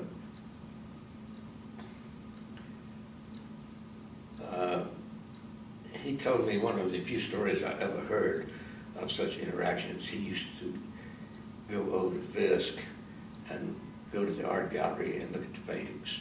He loved it. And remained firmly attached to the art world and became a collector for the rest of his life. But generally, no. The answer is has something to do with zero. And we were not inclined to mingle much with Belmont College. It was barely a college at that point. And Peabody it is part of Vanderbilt now, but at that time it was totally separate except for being directly across the street. And it was a teacher's college, and us higher intellectual people kind of looked down on teacher colleges, so there wasn't a lot of interaction there. Although my high school sweetheart went there, and later I married her. So there was a lot of interaction on that score, but overall, not much. And were you all dating while you were in college? Yeah. Yeah. Would she come to the Vanderbilt campus for events or? For the fraternity events with me as a date, yes. She went, for part of that time, she went to the University of Tennessee, which was 200 miles away. But we went back and forth a pretty good amount. Mm.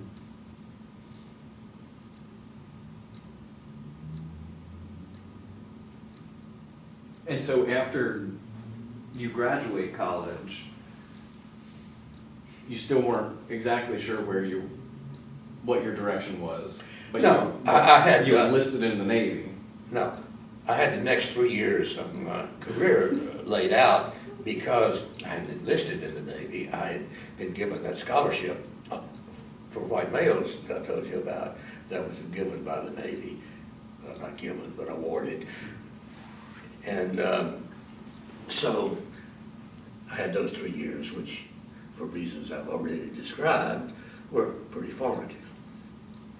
And did that scholarship require you to participate like in an ROTC program, or was it? Yeah. It was so it was that total ROTC thing, but it was Navy ROTC, which had, for one part of it, it had the benefit that they paid your way.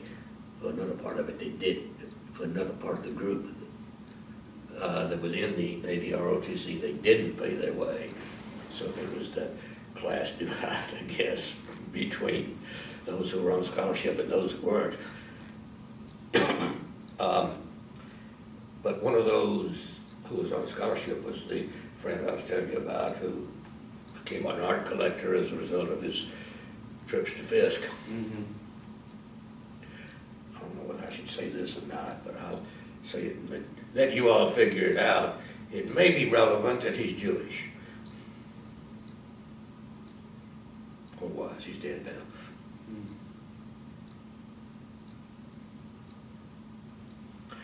A Jewish guy from Arkansas, which is pretty rare.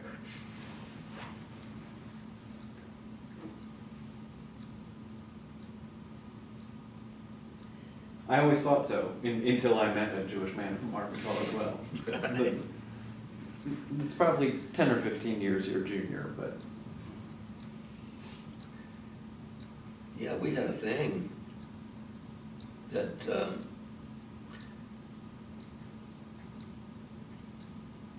I don't know quite how to describe. I'm not quite sure of its dimensions, but the fraternities generally were either Jewish or not.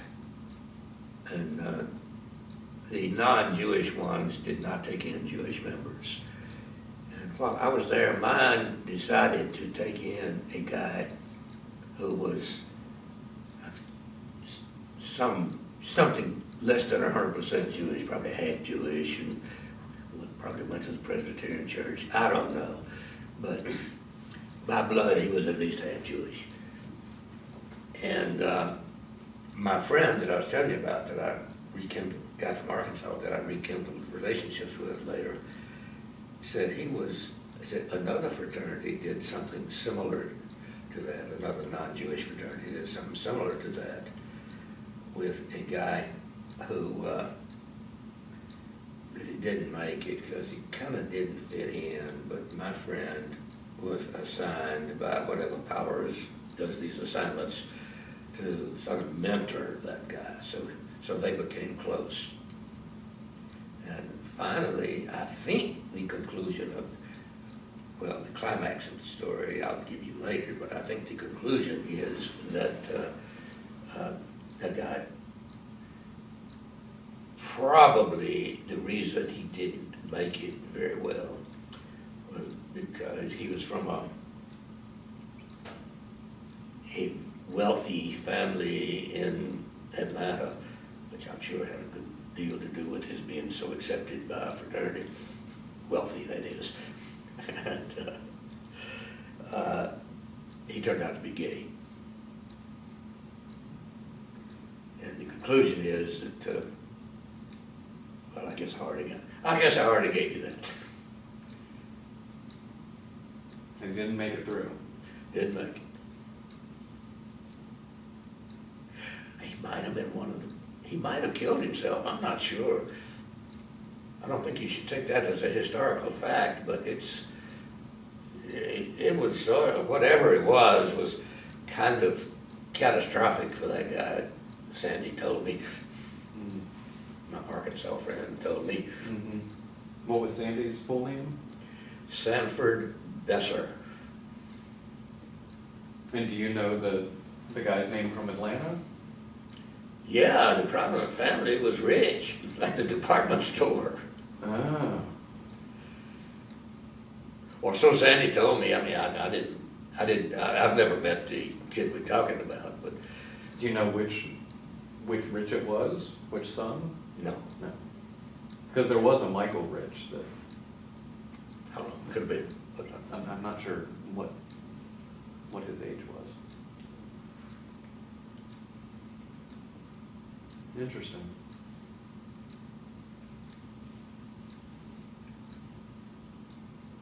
And what was the sort of along that topic? What was the sexual climate on campus between men and women, and also what was your knowledge of gay folks? pretty close to zero to the latter. To the former, the sexual climate, it was, I think it was summed up by what I already told you. The girls had to wear raincoats if they were wearing shorts. It was, most manifestations of the sexual attractions were discouraged. But it was generally assumed that the Vanderbilt girls were going to marry Vanderbilt boys. And that led to some odd results that I can't tell you too much about because I don't know.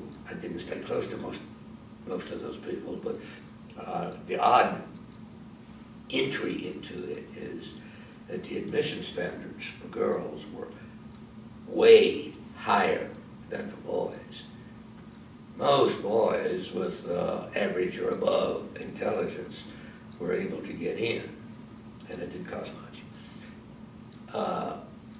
But girls were an undesired distraction from the school's image.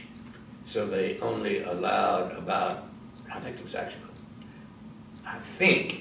there was actually a quota on girls, right around 10% of the student body. So you got all these really bright women married to all these dumb guys. So where were if that is the case, who were the guys courting if they couldn't, just the sheer proportions, there's such fewer women. Based on the proportions, I don't know. It's a tough question, but it's not as tough a question now as it was then. Where is my next date coming from? Who do I know? Somebody at Peabody, okay. That was, I didn't think about that when I was talking about the mingling with the universities, but Peabody wasn't a university, it was a college. And it was hard. There was a phrase that some of my fellow fraternity members used. Occasionally somebody would go out and get a dirty girl. Mm-hmm. met any of the dirty girls though, so I can't tell you a lot about it. And from what you understood that term to mean, was that just a... Prostitute. Okay. So it wasn't just a Wasn't lower just- class girl that had a reputation. It wasn't just like an that, outlaw. that girl that was involved in the Kavanaugh thing that was said to be known as a slut. Right. The girl student said to be known as a Right. slut. Right.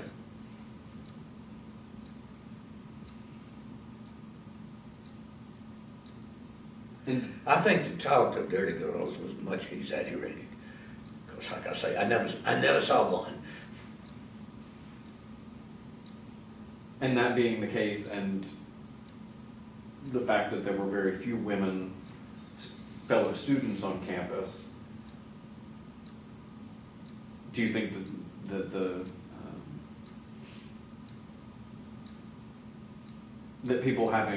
that students having sex with each other or just having active sex lives was pretty limited? Pretty limited, except for the times, frequent times, that boys and girls started going steady with each other. And I think, I don't know this, but I think it's safe to assume there was a lot of sex there in that situation. And did you ever have any knowledge of quote unquote people getting in trouble and getting pregnant and how they handled that? I think I did, but as I sit here, I can't think of an example at Vanderbilt. I know of an example or two from that happened to boys and girls that met each other outside of the college association. Mm-hmm. I remember one time when I was a freshman, there was a girl, a really pretty girl, that I was in A class with. If I can only say A class because it was a girl, and I was taking engineering courses, and my classes were 98 or 99% male. But the English class was taken from the whole freshman student body. And this pretty girl, very nice. I got to school one day, parked by, I had a terrible time parking in those days. I was a disciplinary problem because of the parking infractions. And I parked in front of the girls' dormitory and was coming out, and there was that girl. And I had a terrible cold. I was just dripping something awful. She gave me a big smile and a big friendly hello, and we had never spoken, and we were speaking then, and she was just super happy. And then I found out the reason she was so happy was because she had run off the night before and got married. There was some idea that to run off and get married required going to Georgia. I never was quite sure what the basis of that was. I think it was no waiting period or something like that, or they didn't enforce the waiting period, some such thing having to do with the law. Mm-hmm. But down there, just south of Chattanooga, was where people went. Mm-hmm.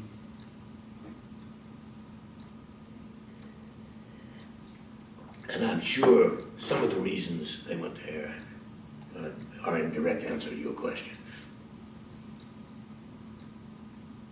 That there might have been medical services? No, that might have been a baby coming.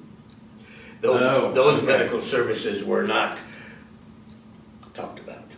Mm-hmm.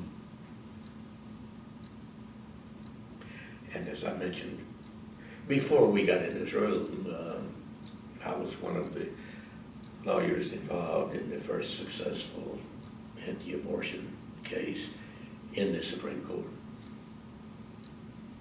Which was in part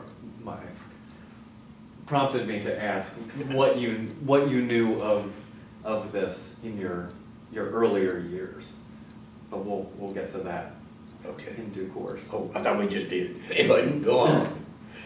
We'll talk at more length. So you graduate, you're paying back the Navy with some service. And Excuse me. In my later life, I've discovered that service is the wrong word. People use it all the time, but that horrible expression, thank you for your service. And I heard a guy on the radio who made my point on that better than I had ever made it. He made it by saying, when I heard this on the radio, heard him on the radio, he said, when I hear that, I say, I didn't serve, I was used.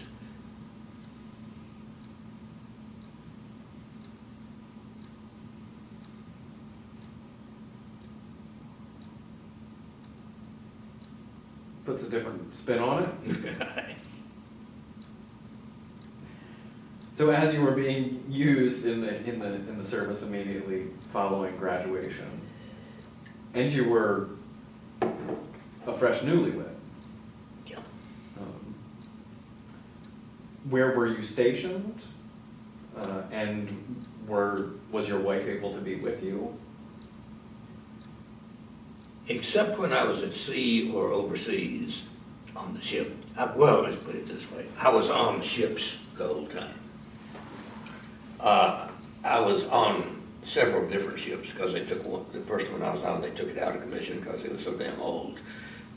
And the first ship I was on for roughly the first half of my time, the one they took out of commission, was, I'll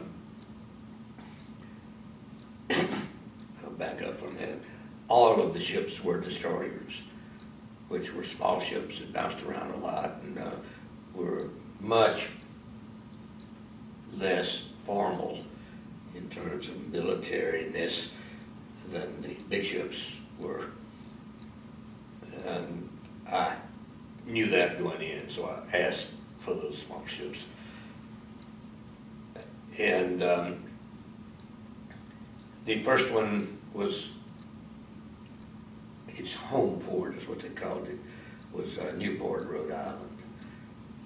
And I acquired a dislike for New England, mainly based on the weather during that experience. And the second half, I was on a ship based in home ported in San Diego. And that was much more to my liking than Newport was. And yes, my wife would move to the home port, Mm-hmm. and which would give us a substantial amount of time together. Basically, every now and then, the first ship would spend 6 months in the Mediterranean. The second ship would spend 6 months, although I was not there for the entire 6 months, in the Western Pacific. So I saw a lot of the world. I liked that part of it. That and reading the books. Mm. And what was your assigned job function? Well, being an officer, the answer to that question is kind of different information than if I had been an enlisted person and had what they call MOS or things like that. In fact, the Navy didn't even call it that. What does that mean? Military Occupation Specialty. Okay. I don't think many people know that. MOS is the word. Anyway, the part of the naval business that I dealt with was called operations. Where are we going? What are we going to do when we get there? What do we do here? Just operating the damn ship or the flotilla or group or whatever. I'm missing some descriptive words there, but they're not necessary. Whatever it does, you're in on the planning and enforcement of that.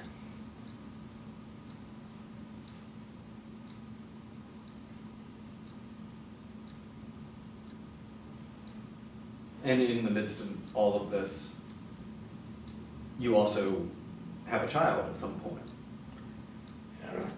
At an early point.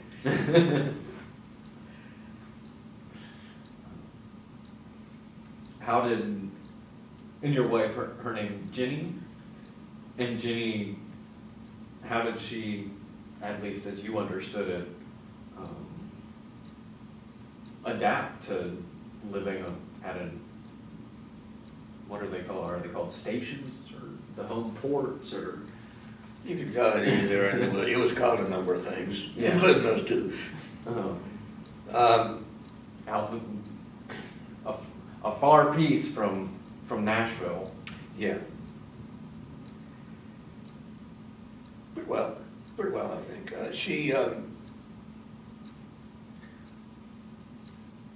speaking of the whole life, she's certainly not turned out to be as adaptable as I did, but she did well with that. Mm-hmm.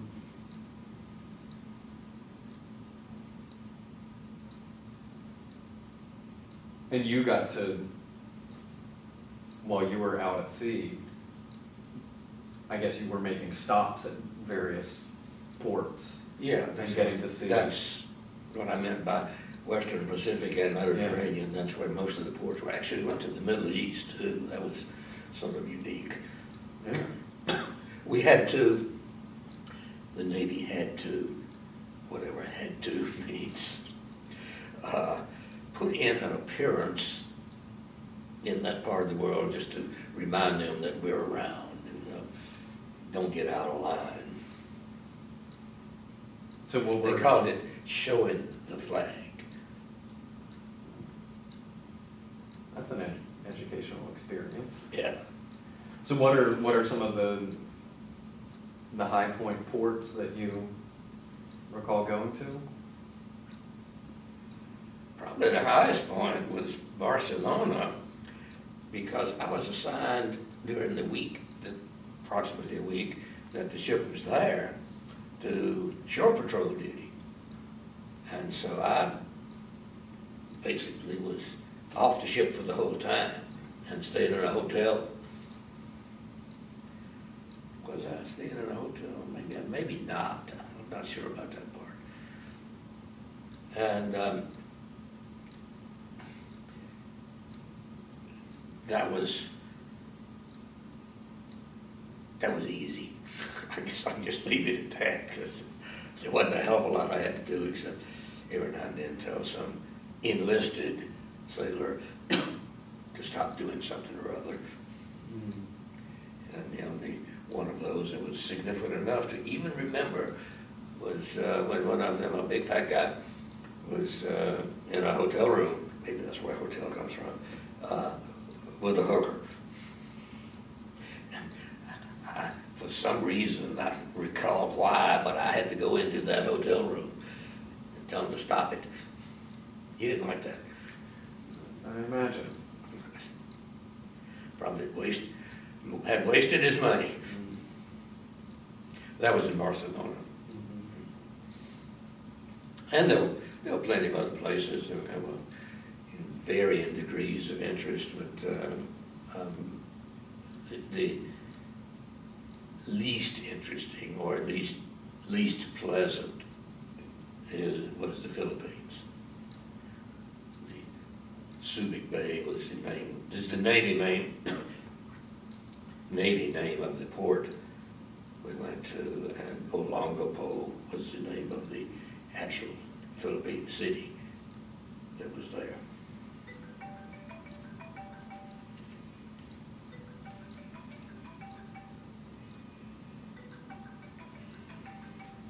Oh, duty, I don't mean that. Yeah.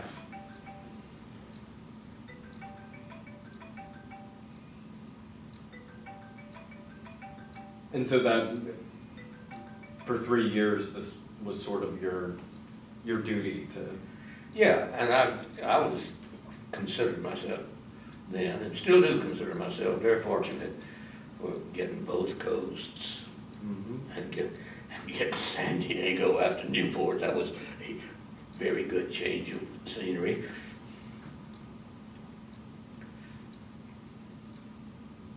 And then were you, whatever the correct terminology is for getting out of the service, decommissioned, or no, that's what they do with the Released from active duty. Jumping ahead on that, you are still a member of the reserve for whichever service you're referring to, in this case the Navy. And I got an annual questionnaire while I was in law school, I think, or maybe a little afterwards. Well, it was during the Vietnam War, but that's a long period of time. About what you do, where you are now, so not much stuff, but your availability for being recalled. And there was a question about that, and my answer was, I'm not available as long as the present war is going on. And I've never heard from the Navy again. Like after you wrote that on that one questionnaire, they didn't even send you another questionnaire? No.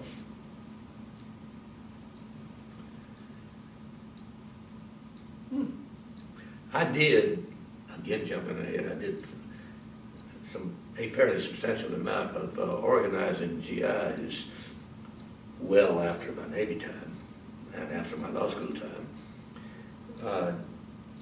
That taught me, and was a part of teaching the Navy, that there are some sailors, some enlisted people that you don't want, because they're going to be a problem to you.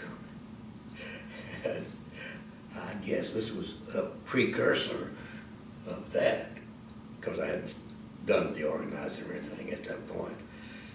But maybe it looked like maybe they already had this policy in place and it looked like I was going to be one of them, or maybe it was some brighter than average processor of the paperwork. So we don't want that guy. Mm-hmm. What year about do you think that might have been? Well, my time in the Navy was 58 to 61. Right. And it was, the Vietnam War had not really become a major news or happening thing during those years, although it did very shortly after that. Mm-hmm. It was sometime during the period after that. I don't know exactly what year. Yeah, and that's exactly what I'm trying to get to is how did you come to that perspective, that line of thinking, that well, being that forthright on a military forum to say, as long as this is going on, I don't want to be part of it. Well, one thing, I was not intimidated by the military forum, so that's an easy one. How did I come to the feeling or the perspective is harder, but it's a part of that accretionary process that I referred to earlier. And it was, by the time I came to that perspective, there was a lot of anti-war activity going on in the country, and a lot of publicity about it, a whole lot of publicity about it in the Great Speckled Bird. And but the bird doesn't start till 68. True. And if you're out of the military in what, 61? Yeah, and then there's a period of time that you are in the reserve that I somehow missed. And that, when I filled out that form, it was probably 2 or 3 years after I had gotten off of, been released from active duty. use the military term. But really in 63, 64, media attention is still pretty... Yeah, so maybe a little off on my years there, but these events did happen. Yeah. Somewhere in the 60s. Mm-hmm.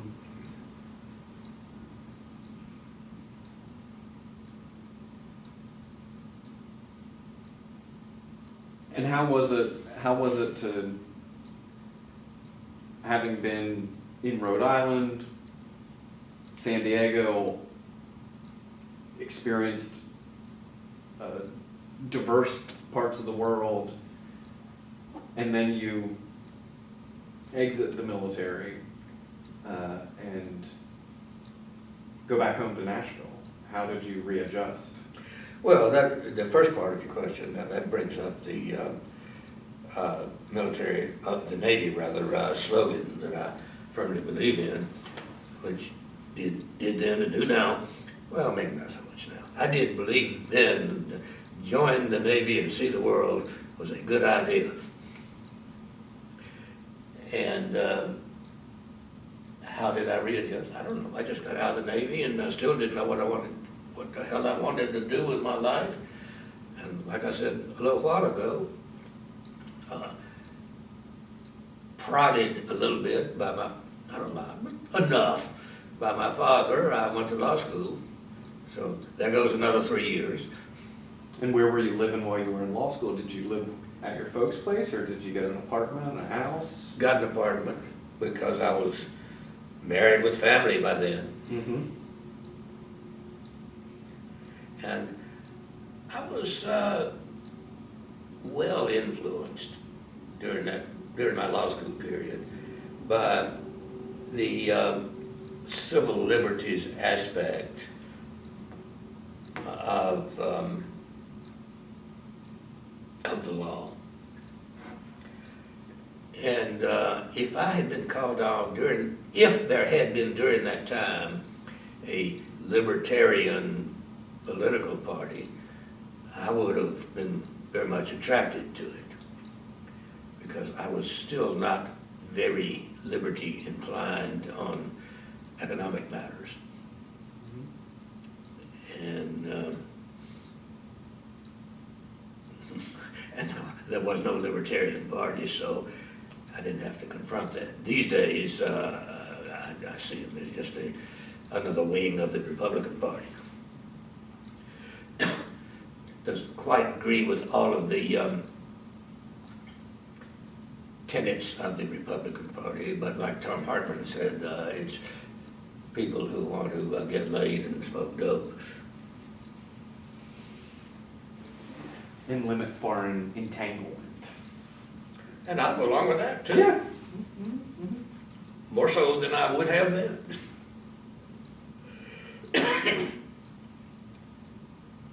And during law school,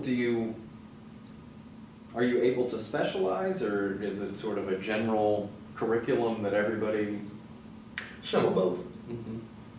And generally, I would make my choices where I had choices towards the business end of things.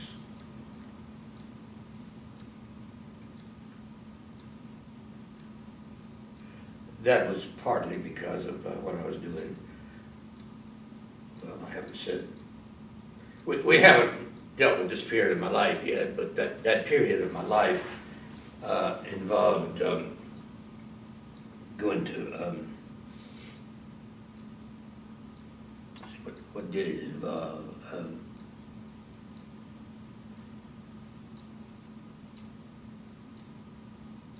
I don't know, it'll come back in a minute, I think. Ask that question again. Just the curriculum of the law school, did it allow you to specialize, or Yeah. was it a sort of general curriculum? There was nothing as particular enough or as pervasive enough to call specialization. Mm-hmm. But the reason I was saying, this is what I was about to say, that I leaned that way was in part at least because I was working that whole time at my father's law office, which was at that time, at parts of that time, the biggest law firm in Nashville. He had, during the biggest time, 9 lawyers. And what was the firm called? It went through several names, but during my time there, it was mostly Boult. We're number 1. Mm-hmm. Hunt, Cummings, and Connors. All of those names belong to people who are now dead. And there were other names too, but that was the one that I operated under the most. But the new partners would go at the bottom of that list, and the old partners would, sometime after they died, they would be taken off the letterhead and off of the name.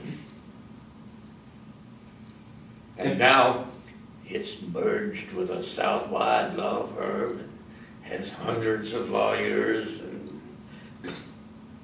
is apparently not very well thought of among lawyers. And I think it was very well, I could be mistaken on this. I maybe didn't have enough observation, but I think it was very well thought of then. And one of the big specialty areas was business law? Essentially, yes. No, I'm not. There were several, but that was the one that I operated more in than the others. I was not particularly attracted to personal injury law, certainly not as defending people accused of hurting other people. But so I kind of stayed away from that, and that was the biggest, by far the biggest trial-related thing they did a lot of. And so that told me I did not want to be a trial lawyer. So then I left that firm and became a trial lawyer.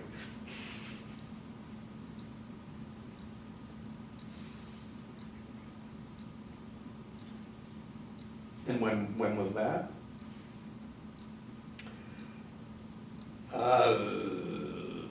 Must have been 64. And you joined a new firm? No. No. Well, I did eventually, or started a new firm actually with this guy we've already mentioned, Al Horn. It was his idea, and he and I executed it, that idea.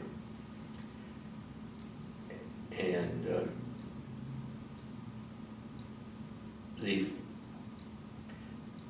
my father was a good person. Hated having basically failed on turning me into something in a more precise, a more major way than I have failed in turning either one of my children into leftists. Anyway, he supported me and my wife for about 6 or 8 months after I left. And then at that time, what I've come to refer to as the New Boy Network cut in, and I got a job being told about it by Tony Cresswell, incidentally. And so the old boys were out, the new boys were in, and my part of the network took me to Atlanta here to work for the ACLU in its southern regional office. So you had already left your dad's practice, and there was a gap of a couple months, and your friend Tony told you of this job that you applied for. Bigger gap than that, Okay. 6 or 8 months. Okay. But you applied for this job with the ACLU. Tony and I drove down here to Atlanta, and I was interviewed for the job, and right away they had me calling lawyers all over the South to recruit them to do something or other that I've forgotten now. And it was the first time I had ever used long-distance calls that much. And what appealed to you when Tony mentioned this opportunity? Well, I was looking down the throat of needing a job. I wasn't going to be supported by my daddy for forever or even very long, I hoped. And he never said that, but I hoped that. And so I had always, even before my more committed experiences, been in favor of civil liberties. And ACLU had a good reputation in my head, which I think is generally true too. And so I thought it was a great idea. And during that period of time, I think during that 6 or 8 months, an affiliate of the ACLU was being formed in Nashville to cover Tennessee. And they asked me to, the people putting it together asked me to take a case.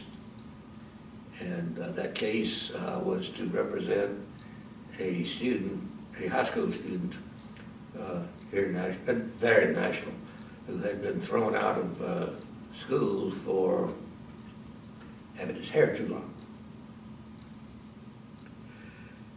And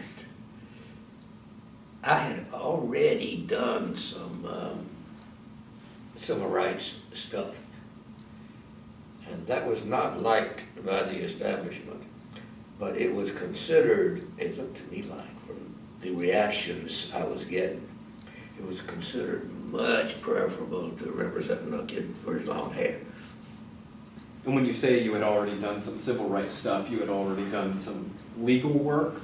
Yeah. For civil rights causes? Yeah, I would, some counseling, legal counseling, and some help with different civil rights actions that had gotten into trouble. Not many, actually, but enough to say I did it. In fact, but it was so little that yesterday I didn't even remember that it had preceded the hair case, but today I'm certain of that. Mm-hmm. And so, yeah, it seemed like a very good fit to me. So me and my wife, Jenny, moved to Atlanta. And I went into the ACLU regional office there, and there were no state offices in the South, plenty in New York and California.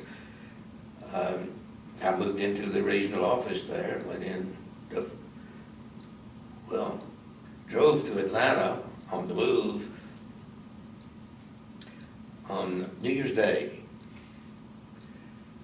where are we now, 64? No, 67.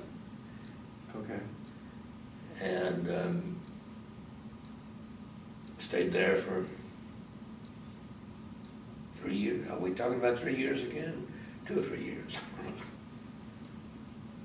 Had you been to Atlanta before? Not much.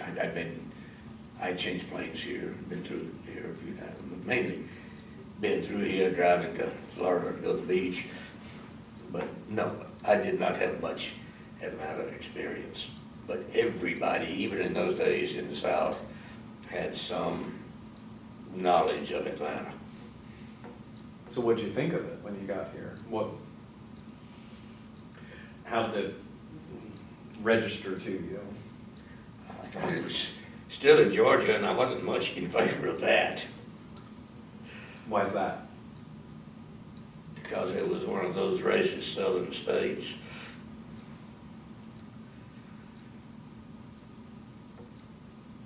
How did it compare with Nashville in terms of size? It's a good bit bigger. Mm-hmm. Nashville has grown a lot since then, as has Atlanta. but Atlanta had then and has now grown more. Atlanta and Birmingham before that time were more or less equal places in the South, but by then Atlanta had thoroughly surpassed Birmingham in influence and size and all that. And when you settle in, where's your first residence? Where in Atlanta? Yeah. It was out by Little Five Points, Okay.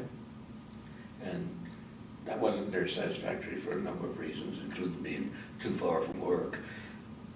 And Because was your work right downtown here? yeah, on it was 5 Forsyth Street. And Little Five Points was too far away. Yeah.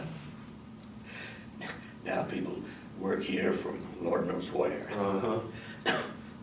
I've said this about Nashville, so but I'm not involved, so we can move on from the demography. And so is there more left to your question? Yeah, I'm curious to know what you're, apart from... Anyway, excuse me, to finish up the living arrangements, Jenny found a much more than satisfactory place. There was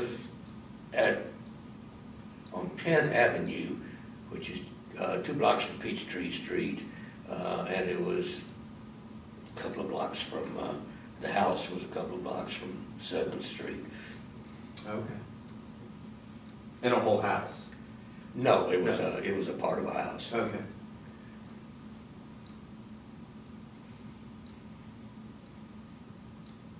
And if I'm able to say, apart from it being Georgia and still the racist South, what was your impression of the city just in terms of its, for lack of a better term, just the mood of the vibe of the city, the people your age with your interests? It had a long, or at least a well-established reputation of civil rights organizing, with Dr. King and SCLC being headquartered here. Was the strip on Peachtree a thing yet? That was a thing, yeah. Yeah, and sort of how did you feel? Not far from Penn Avenue. Yeah, how did you feel about all this? Did this feel Well, welcoming, or? I liked all of those things about it. If you had asked me at the time if I considered Atlanta an up-and-coming place, I would have said yes. On the other hand, I still didn't like being tagged with, I don't know what I didn't like. There was something in me that resisted Atlanta, and something more than the just Georgia things we've discussed. Wasn't San Diego? It wasn't that. And it wasn't law school either. But it was a feeder place, back to an earlier question, for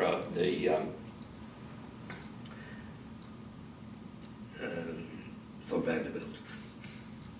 A lot of Vanderbilt students came from here. And but I resisted Atlanta and Georgia both. I didn't even apply for membership in the Georgia Bar for a couple of years. I was working, and this gave me a good ground for resisting.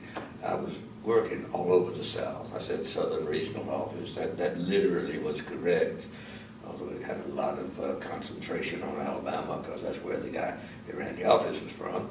And he had gotten run out of Alabama for his civil rights stuff, been hired by the ACLU. As some people would say, I got run out of Nashville. I was hired by the ACLU. And who was the guy from Alabama? Charles Morgan.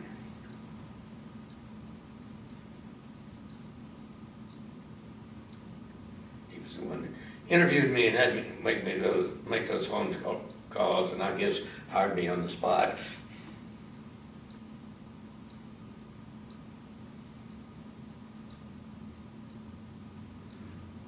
So anyway, that Southwide practice instilled in me a Southwide feeling that my principal interest is not Atlanta, it's simply a base of operations.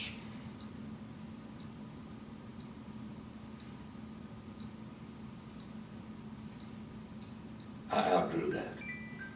Mm.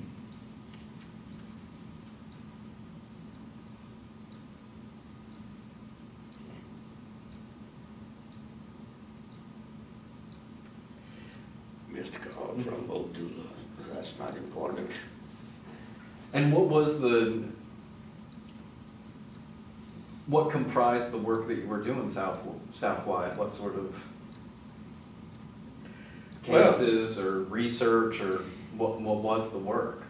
We had a program that I think Chuck Morgan had dubbed Operation Southern Justice.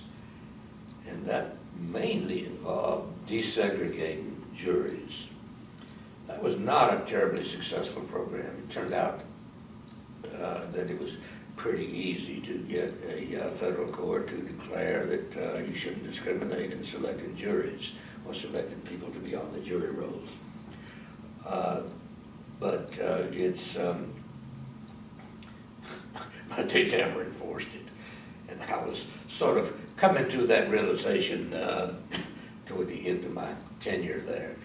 And the whole office didn't spend a lot of time on that project. We hired a couple of outside non-employee lawyers to do those cases.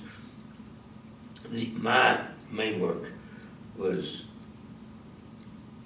free speech, anti-military, and I don't know what else. Those are the bigger ones. General civil liberties work. And there was plenty of that to keep you busy. Yeah. Southwide, without having to join up with the Atlanta bar and get a license to practice in Georgia. Mm-hmm. But there was that much of a movement of resistance. Oh yeah. To keep you. Yeah, plenty. We're getting into the Vietnam era and all that now, and the Peachtree Strip era and all that. Mm-hmm. Oh yeah, I did represent the Great Speckled Bird, I think on 3 cases that I brought in federal court. That was basically free speech. One of them was we sued the this is an official title, United States Postal Service for refusing to deliver the bird. Mm-hmm. And was that because they had advertisements about abortion services? Was that the complaint from the postal services, or? I don't recall that they were that specific enough to say that. I'm sure that might have had something to do with it. But the one that the bird case that more prominently appeals to me because it was more work was because, well, they said it was because of a cartoon that the main theme of which was a turd. That was obscene. That was fun to argue that shit is obscene, that people have a prurient interest in shit. and in my opinion, it was because that cartoon was on the facing page or the backing page, one or the other, of an article by Julian Bond. And anyway, we won that. And there was a case, I've forgotten whether it was that case or some other case, where the bird was in some kind of difficulty for being too explicit on something or other having to do with sex. And that case got all the way to a trial court. It was on a pretrial motion, but it was in a federal trial court. I sent somebody out to newsstands to buy sex-related girly magazines to display to the court that this was a selective sort of thing, and it was not getting the sexiest stuff. A third. Again, I'm not sure it was the same case, but it was all closely related. And they had an institution, the federal judicial system had an institution in those days of having what they called a three-judge court, which was a court composed of 3 judges for certain types of questions. And this was a 3-judge question. And so we had a 3-judge question, and one of the judges was just overboard with himself to look at those girly magazines.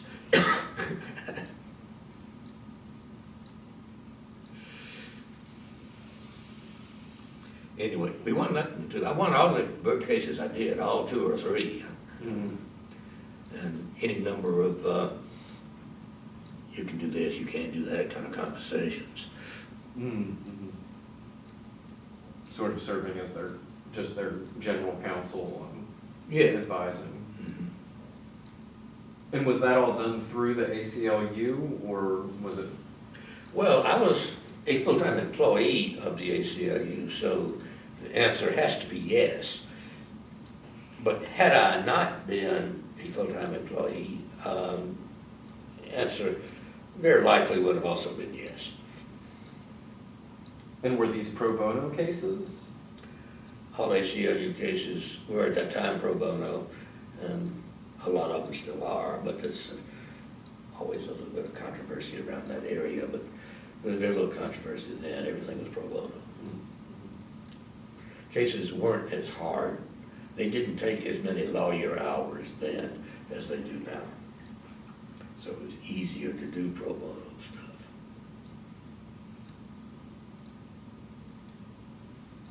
And I want to come back to the bird, but I also wanted to follow up on the South-wide nature of your position. What constituted the South for the ACLU? Was it the old Confederacy, all of those states, or was it more just North Carolina, South Carolina, Georgia, Florida, Mississippi, Tennessee? or Well, were you all over? If you had asked the question then, the answer would clearly have been the old Confederacy, and maybe the border areas a little bit, to the extent that they weren't part of the old Confederacy, Mm-hmm. an extent that never became totally obvious to me. And but the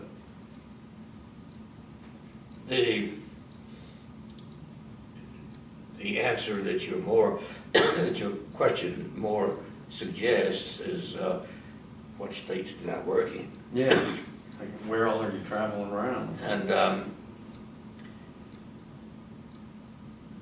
let me see if I can name off states I went to.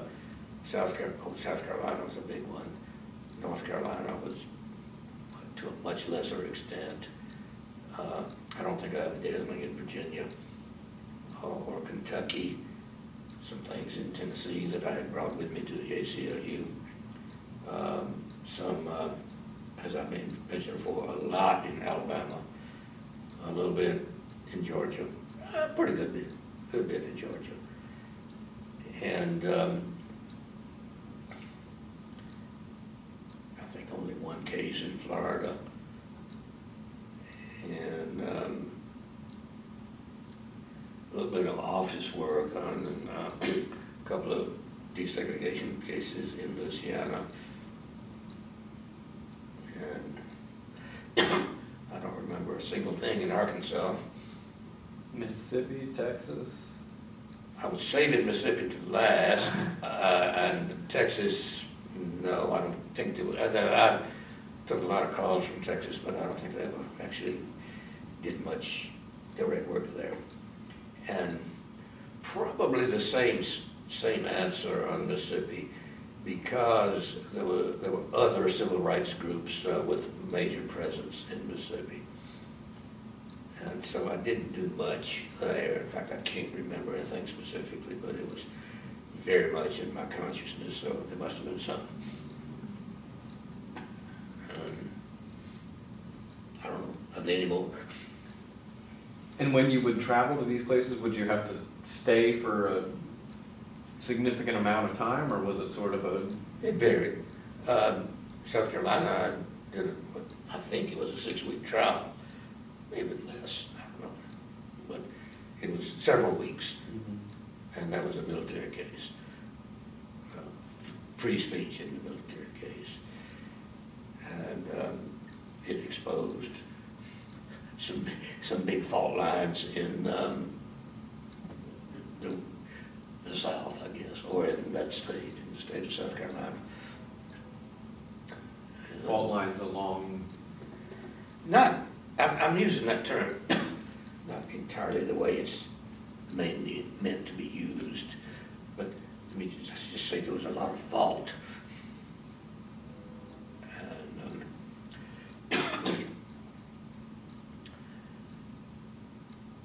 I can speak at length about that case, but I don't think you want to hear that.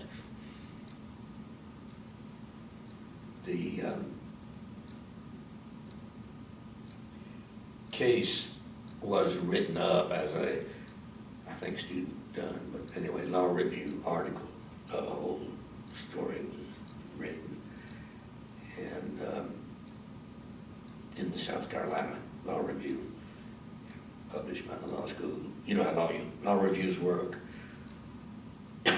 No. They're most often a project of a law school. Not totally, but mostly. And the students write some articles, but the more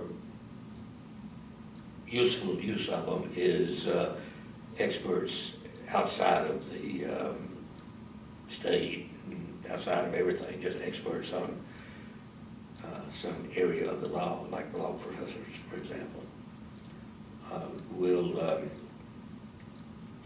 write the major articles for them. And they're generally considered a good source of thoughtful law. I'm not sure whether that generally considered is generally true now or not. In fact, I know of a couple of examples where it's not so true. But anyway, that's the way law reviews work. Mm. And it almost all, when they are managed by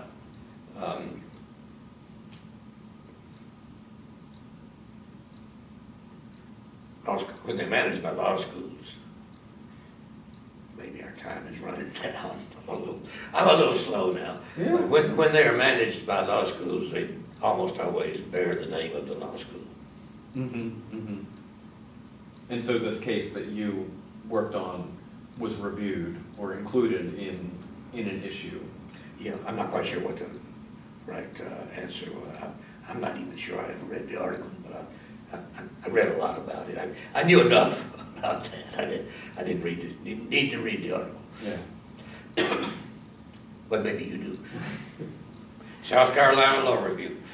And the case was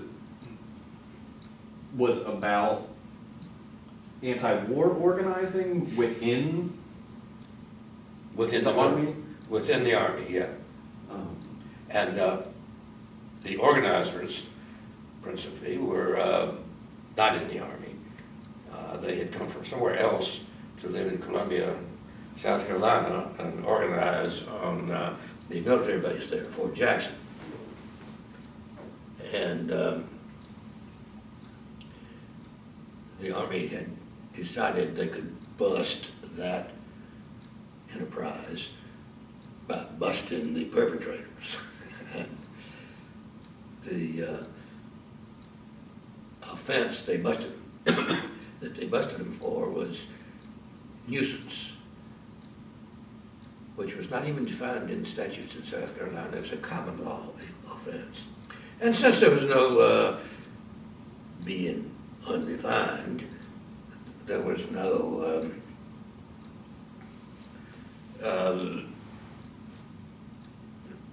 statutory specification of what the maximum penalty was.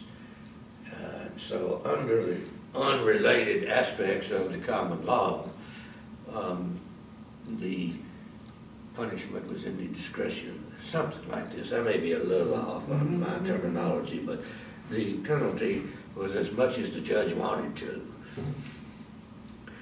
And I don't remember what penalty exactly we got, but it was way more than you would expect a nuisance to require. And both the Wall Street Journal and the New York Times editorialized against that punishment,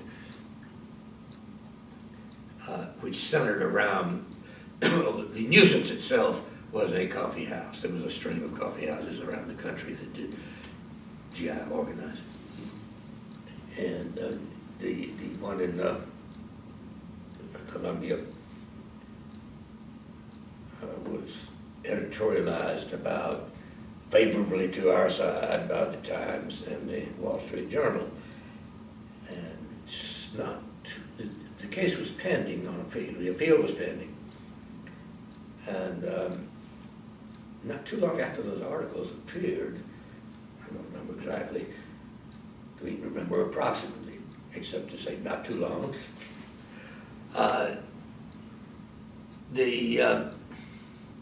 we've been waved at. The prosecutor got a call from, I'm reading in some of this that I don't really know, but I'm pretty sure happened. The prosecutor got a call from somebody with the state Supreme Court where the appeal was sitting. It had not been orally argued yet, but it had been extensively, on my part anyway, briefed and told to get rid of that case.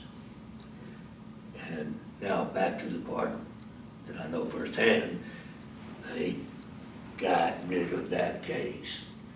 The prosecutor called us up, or somebody on the prosecution end of it called us up and said, we want to have a resentencing, can you come over and get your clients to come over? I don't know what they said. I don't remember at all what they said, except it was highly favorable to our side, and I agreed in an instant. And you know, some legal questions aren't that hard. And so we did, and they got a almost nothing sentence. Agreed to the sentence, and of course then to the dismissal. Mm.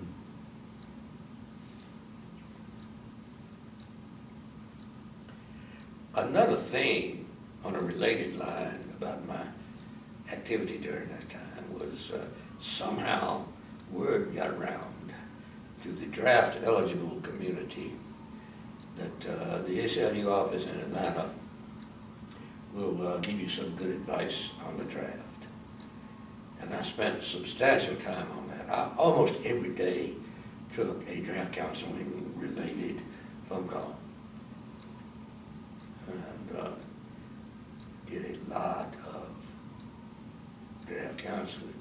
Somewhere during that period, the ACLU nationally took a position opposing the draft, which I'm beginning to think is a mistake.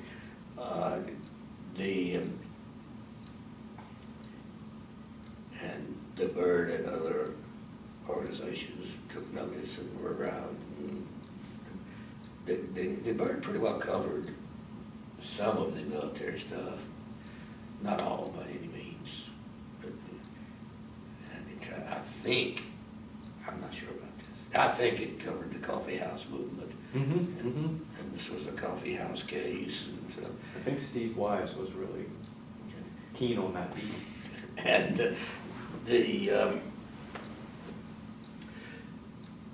that was a very convenient peg in case anybody objected to my draft counseling hat. And so I never caught any shit for that. So that was a good thing for the ACLU to do, because I was still on the staff there. And it was a good thing for the Byrd to do, to report on it. And it spilled over to a number of other cases after I got through with the ACLU, and me and a couple of lawyers, one from Alabama and one from, I don't know, one of the Carolinas, I think. But the more active one was from Alabama. Did a case at Fort, what the hell is it, in Anniston. Anyway, it was a long, not real long, less than a week really, well, about a week trial, and got a not guilty verdict at a court-martial on it. The lawyer in Alabama, Jack Drake, went on to become highly prominent in the plaintiff's bar in Alabama. And I have been in touch with Jack off and on over the years. Excellent lawyer. In fact, he's so excellent as a lawyer, I kind of did more sitting down during that case than I had planned to. Jack did a great job. And what was that case about? You said it was a court-martial. What was the... Some soldiers had been disciplined, or had been court-martialed, for some kind of disturbance. There's a thing about what you call these things. One side calls them a disturbance, the other side calls them a riot. And there was a disturbance at Fort, whatever the hell it was, I can't remember, that a number of soldiers participated in. And 3, I think, is the number, were court-martialed. That number may be high, may have been just 1 or 2, I don't know. There's one guy I remember, don't remember his name, but I remember the face and the personality. All of them, or most of them involved in the disturbance at whatever level, were black. And hey, they just didn't do it. We had the military jury to rule that way, or Jack was able to persuade them to rule that way. And that one was thoroughly covered by what you were talking about Steve. You mentioned... Fort McClellan. No, that's in Atlanta. Never mind. No? You might be right. McPherson was in Atlanta. Oh, okay, yeah, so it was Fort McClellan. Yeah. You mentioned in passing and talking about the draft, and that the ACLU had come around to make a statement or a position against the draft. And you said, I'm not sure if I agree with that. Can you expound on that? Yes, the full statement, I've forgotten exactly the words I said here, but the full statement, the way I usually have phrased it, is I'm in the process of changing my mind on that. And the reason is, regardless of what the statement is, the reason is that I think one of the 2 or 3 biggest reasons that that war ended was the GI movement. And they think, and I agree, that one of the reasons for the GI movement was that there was a bunch of draftees being sent over there, or being drafted for whatever reason, even if to be kept on some base shuffling paper. It was still in the Army, and people didn't want to be in the Army, and they organized to not be in the Army and get all that shit over with, or at least get the fighting over with. And so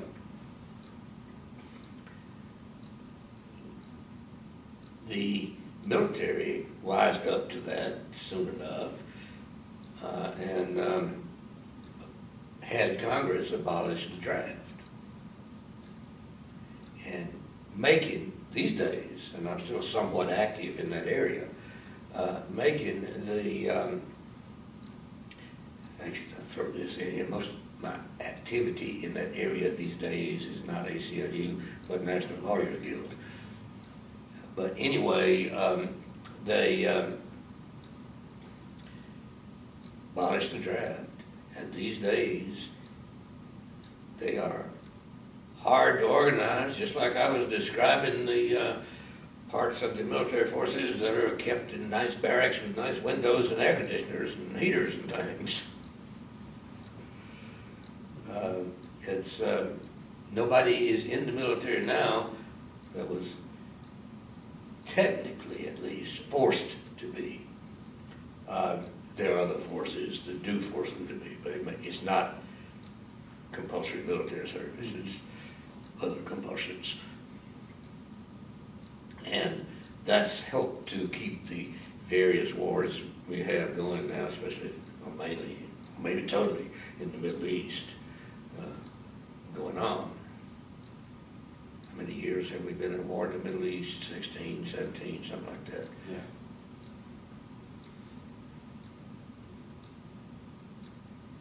And in some entirely unofficial contact I've had with people in the military these days, they seem to be totally on board with it.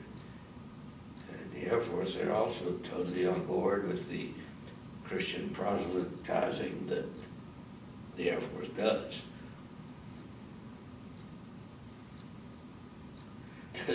You may come across this sometime, and whatever your career is, which I'm still not sure of, but Me neither. there is an organization headquartered in Albuquerque right now named the Military Religious Freedom Foundation, MRFF. And a guy runs it. It's basically a one-man show. No, it's not. But one guy is in charge. And he's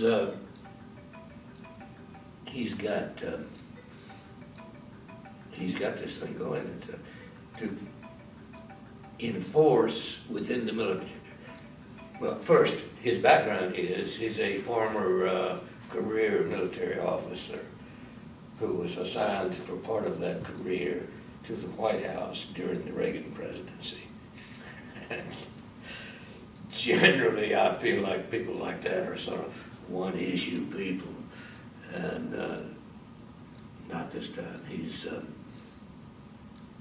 on board with us on various other issues too, although his Religious Freedom Foundation is a one-issue thing, but he writes some incredible indictments of what the military does to people. Really good guy named Mikey Weinstein.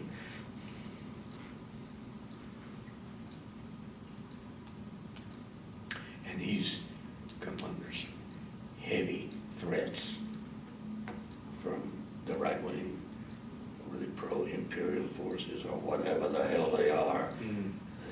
Whoever it is that threatens to kill Mikey and his guard dogs too. Wow. He's got an ex-Marine career enlisted man as his chief of security.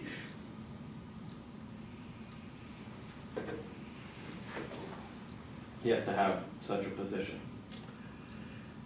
I think so. I don't always agree that people who say they have to have those positions actually do. But I believe him this time. Mm-hmm. I believe him pretty much every time. He's a good guy.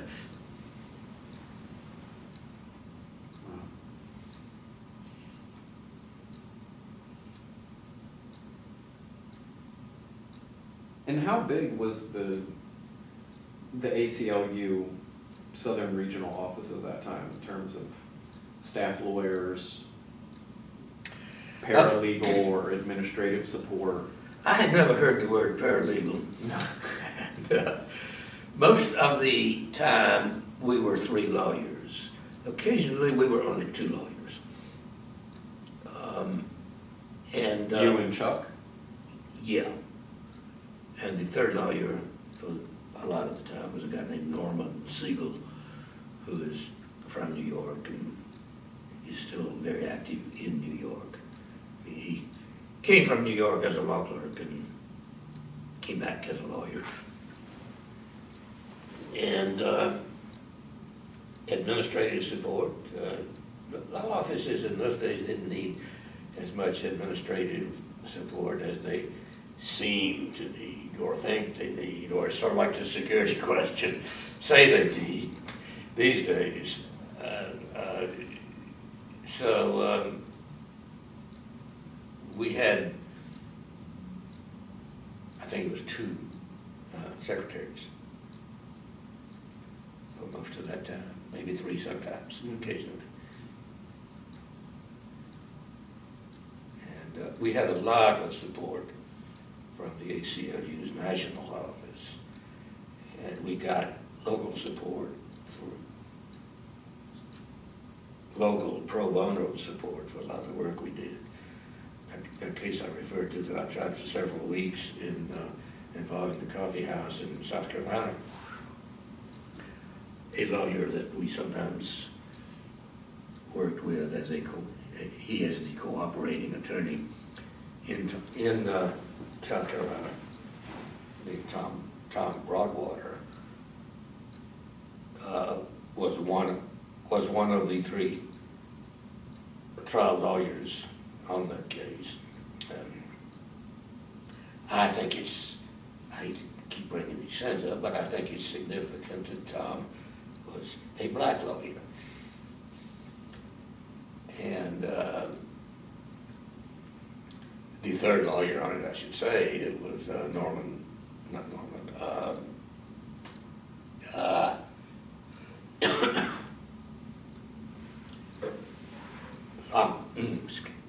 excuse me, Lachlan, I'm getting a little, hey, I need water.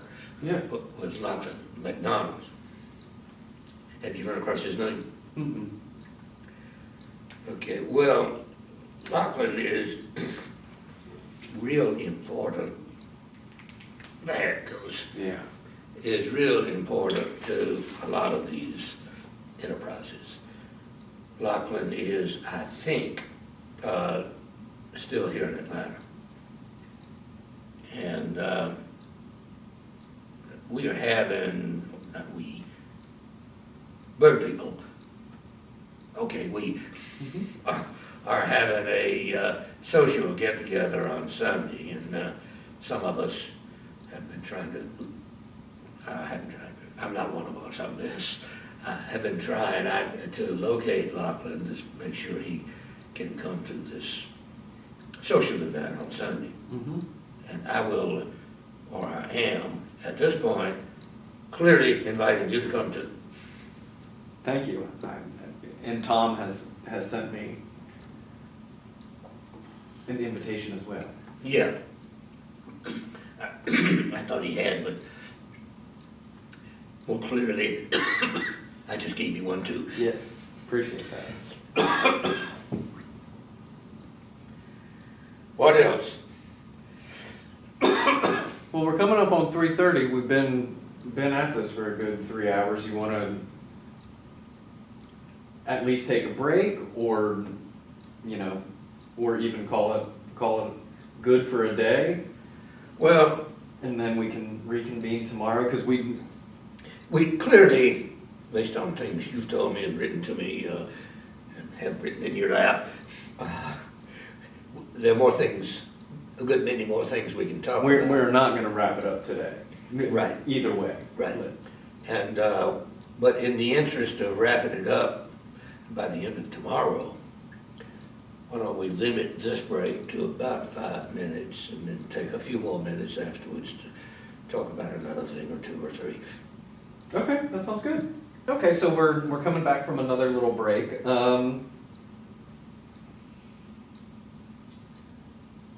I guess now that we've talked about you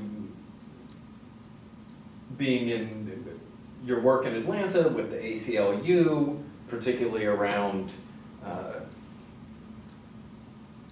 issues with the military and the draft, and to some extent civil rights. Well, let's call it to a large extent civil rights. Yes, yes. All of that, I will pose the question of, how did your family respond to this activism and this career devoted to this type of work and politics? Well, given their attitudes about those things, Which were? which hostile, they responded remarkably well.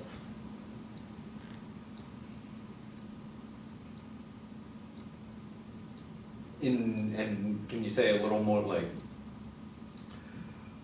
let bygones be bygones, sort of? No, we didn't discuss it, but they didn't penalize me, not very much anyway, for it. My family is pretty much on political issues. If you take the family as a whole, is a polyglot. And some relatives, I wouldn't go so far as to say exact family members, but some relatives have complimented it and favor it. And, one guy read something I wrote, one relative, and said he really appreciated reading it because it accounts for a lot of what you were doing during that time, and I didn't know all that, he said. So obviously, the family members aren't, the relatives aren't discussing it that much. Yeah, at least you weren't an item of gossip or. Yeah, I think they preferred it that way, preferred not to think about it.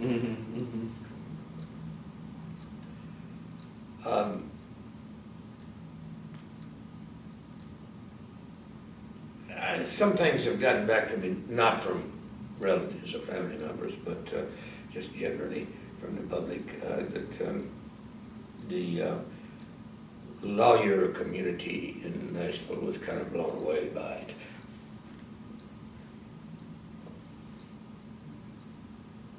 In what respect? That this very prominent lawyer, Yeah. establishment figure of the city, his son. That respect, yeah. Yeah. And some of them are lawyers that I had dealings with.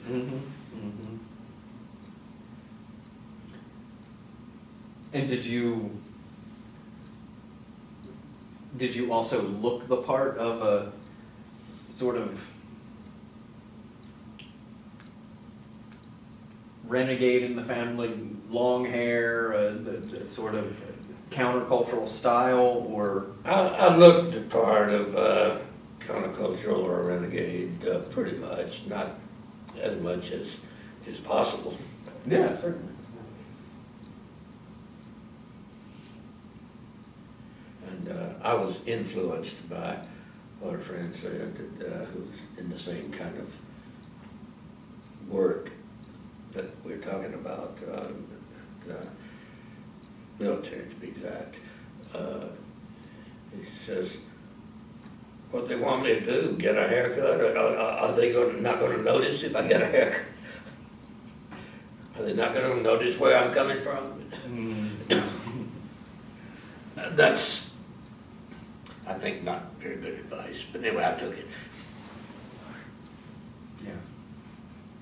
And you had mentioned Al Horn earlier. and that you guys formed a partnership, a legal practice. Yes, we the ones that started it, others joined it right at the beginning. Okay. And later too. And how did you come to know, or can you say who Al Horn was and how you came to know him? When I first arrived in Atlanta, within a week or two, I heard references. Actually, I went from Chuck Morgan to Al Horn, the ACLU supportive lawyer. And Al was from Birmingham, certainly, yeah, Birmingham. And he was a very good lawyer, and he was extremely supportive of the ACLU and other things that I got into. And then he, as happens to so many of us, he got cancer and died. Was he around your age, or was he? He's older than I was, probably about 10 years older. Okay. And when did he die? Was this later in the 70s or into the 80s, or was it more? It was into the 80s. Okay. I think it may have been back in the 70s. But died young. Much younger than the national average. Mm-hmm. And so you ran in the same legal circles, and Yeah, he and I started seeing each other and working on things together not very long after, as I told you, first heard of it. Mm-hmm.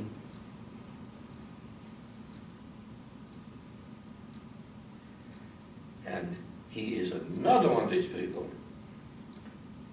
that is the embodiment of the South is not just all a bunch of racist rednecks.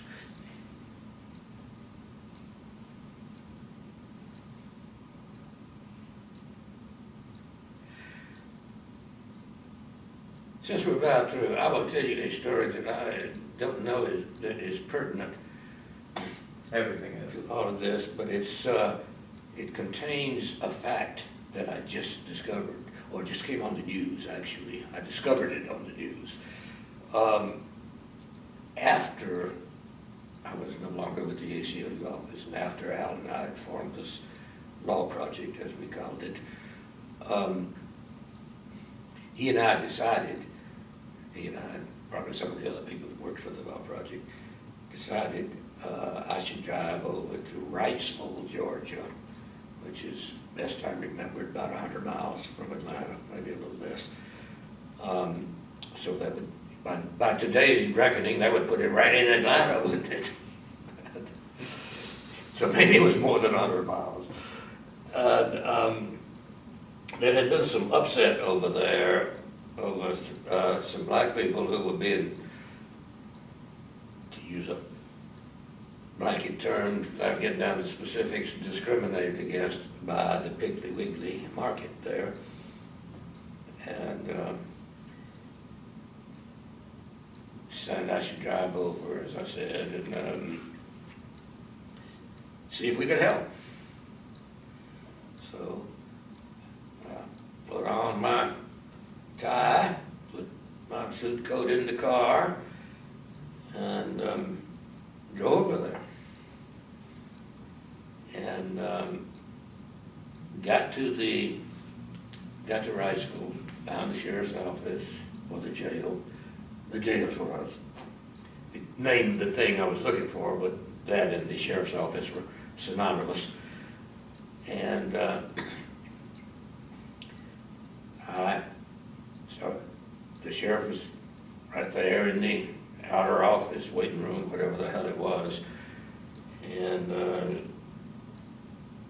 I think I told him that I wanted to see some of those people who had been arrested because of the Piggly Wiggly stuff.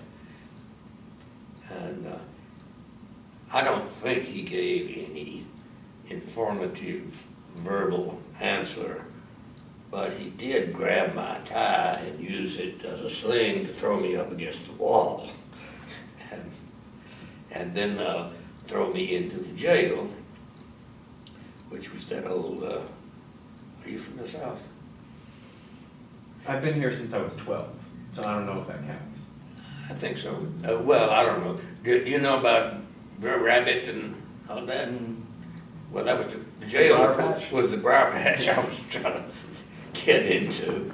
And I had been in the briar patch for about 10 minutes when the sheriff's realization that it was my briar patch came to fruition, and he sent some of his people in there to yank me out of his jail and put me in the city jail, which only had 2 cells, and they were right together, just bars in between them, if even that, I'm not sure.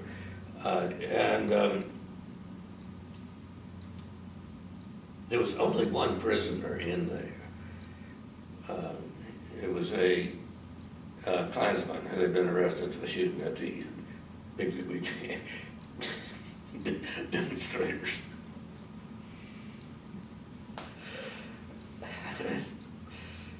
I, of course, immediately saw that I did not want to do anything confrontational at that point. And in fact, me and him, I can't remember for sure whether we were in the same cell or not, but either way, me and him got along just fine. I said very early in our acquaintance, or in jail acquaintance, that I agreed that those people shouldn't be protesting to get jobs at Piggly Wiggly. They ought to be protesting to get the whole damn Piggly Wiggly. That resonated with him, and we got along fine. And I spent the night there. And by then I had retrieved my suitcase from my car, and that was my pillow. We were in the same cell. I agreed to sleep on the floor. Since he was there first, he could have the bed, and I'd take the floor. Another conciliatory gesture on my part, I guess.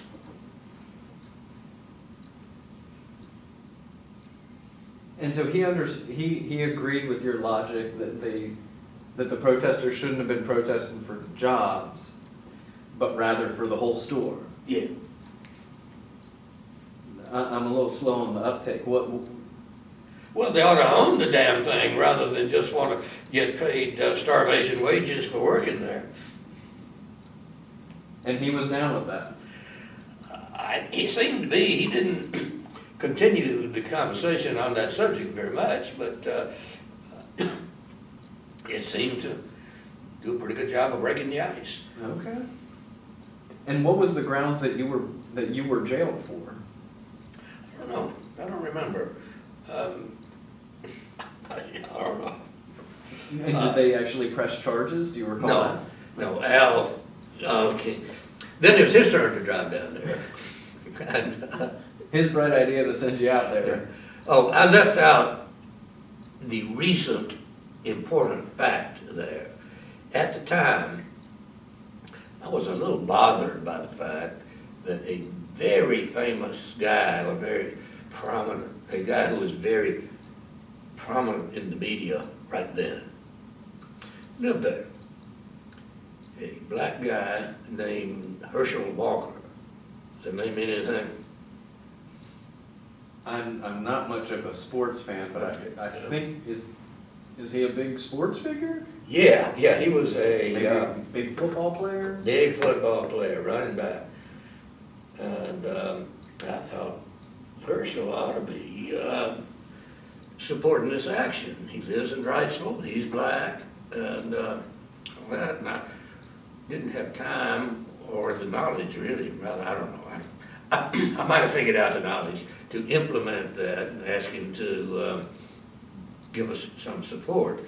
But then I was derailed into the jail. And so I haven't given much thought to Herschel since then, until a few days ago, I heard on the radio that he's a big Trump supporter. So I'm glad I didn't waste my time trying to get him to support his fellow citizens of Wrightsville. Mm. But he was getting a lot of press at the time. He was just getting into something big time in football. I don't remember whether it was college football. It was college, yeah. It wasn't pro by then. He was just starting out at, I think, Georgia, University of Georgia. I'm not sure. I'm not sure I got the right schools. But Yeah. one of the big football powers. Mm-hmm.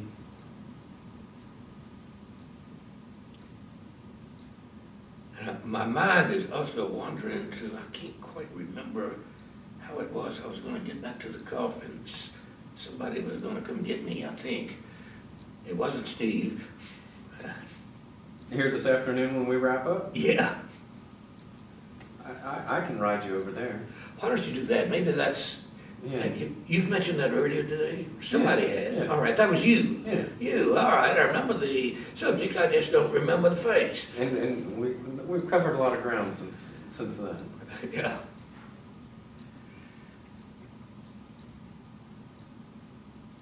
Well, if you're good, Well, let me show you one more thing. Come over here to the window.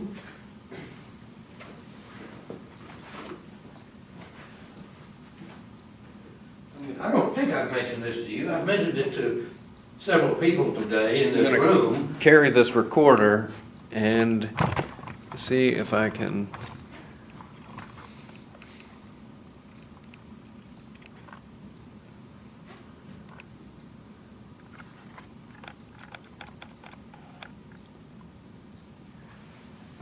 I'm just moving so that we're keeping on camera.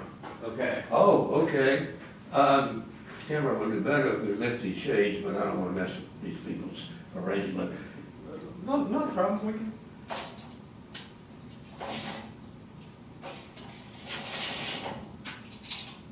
I'm trying, by this, no. I'm trying to display to you that big, sort of half big anyway, ornate building. The Hurt building. The Hurt building. That was where my last law office in this town was. Okay. It's a beautiful building. It is, yeah. And we were on the top floor. And was that the law project or that? Yeah. Okay. Top floor. When did the law project close down? Did it survive Al's passing? Not really, no. It was not surviving very well before I was passing, because it was,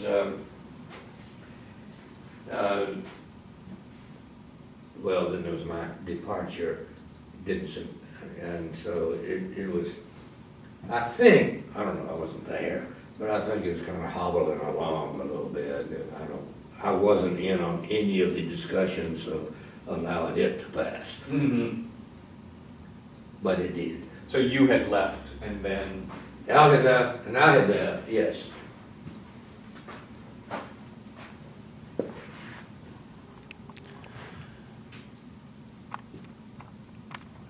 I will just bring this back to where we were.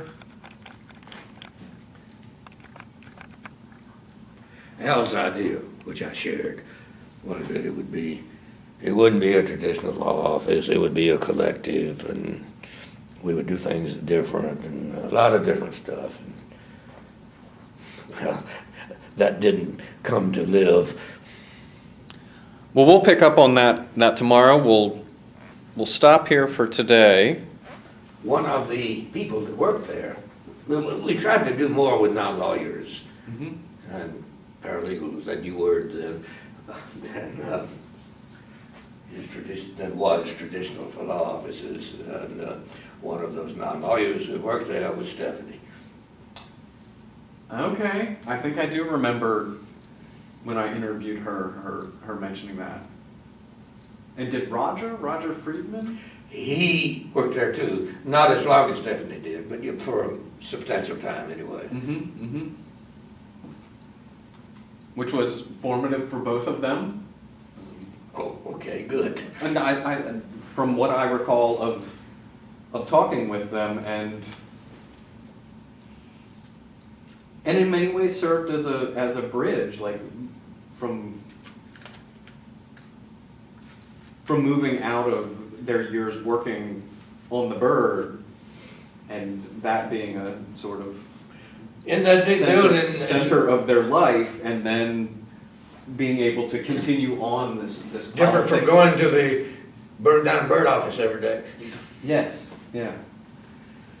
And to continue on their politics and activism in a different way. And then into the Reagan years. Well, we'll stop it here, and then tomorrow we'll pick it back up and finish the tale.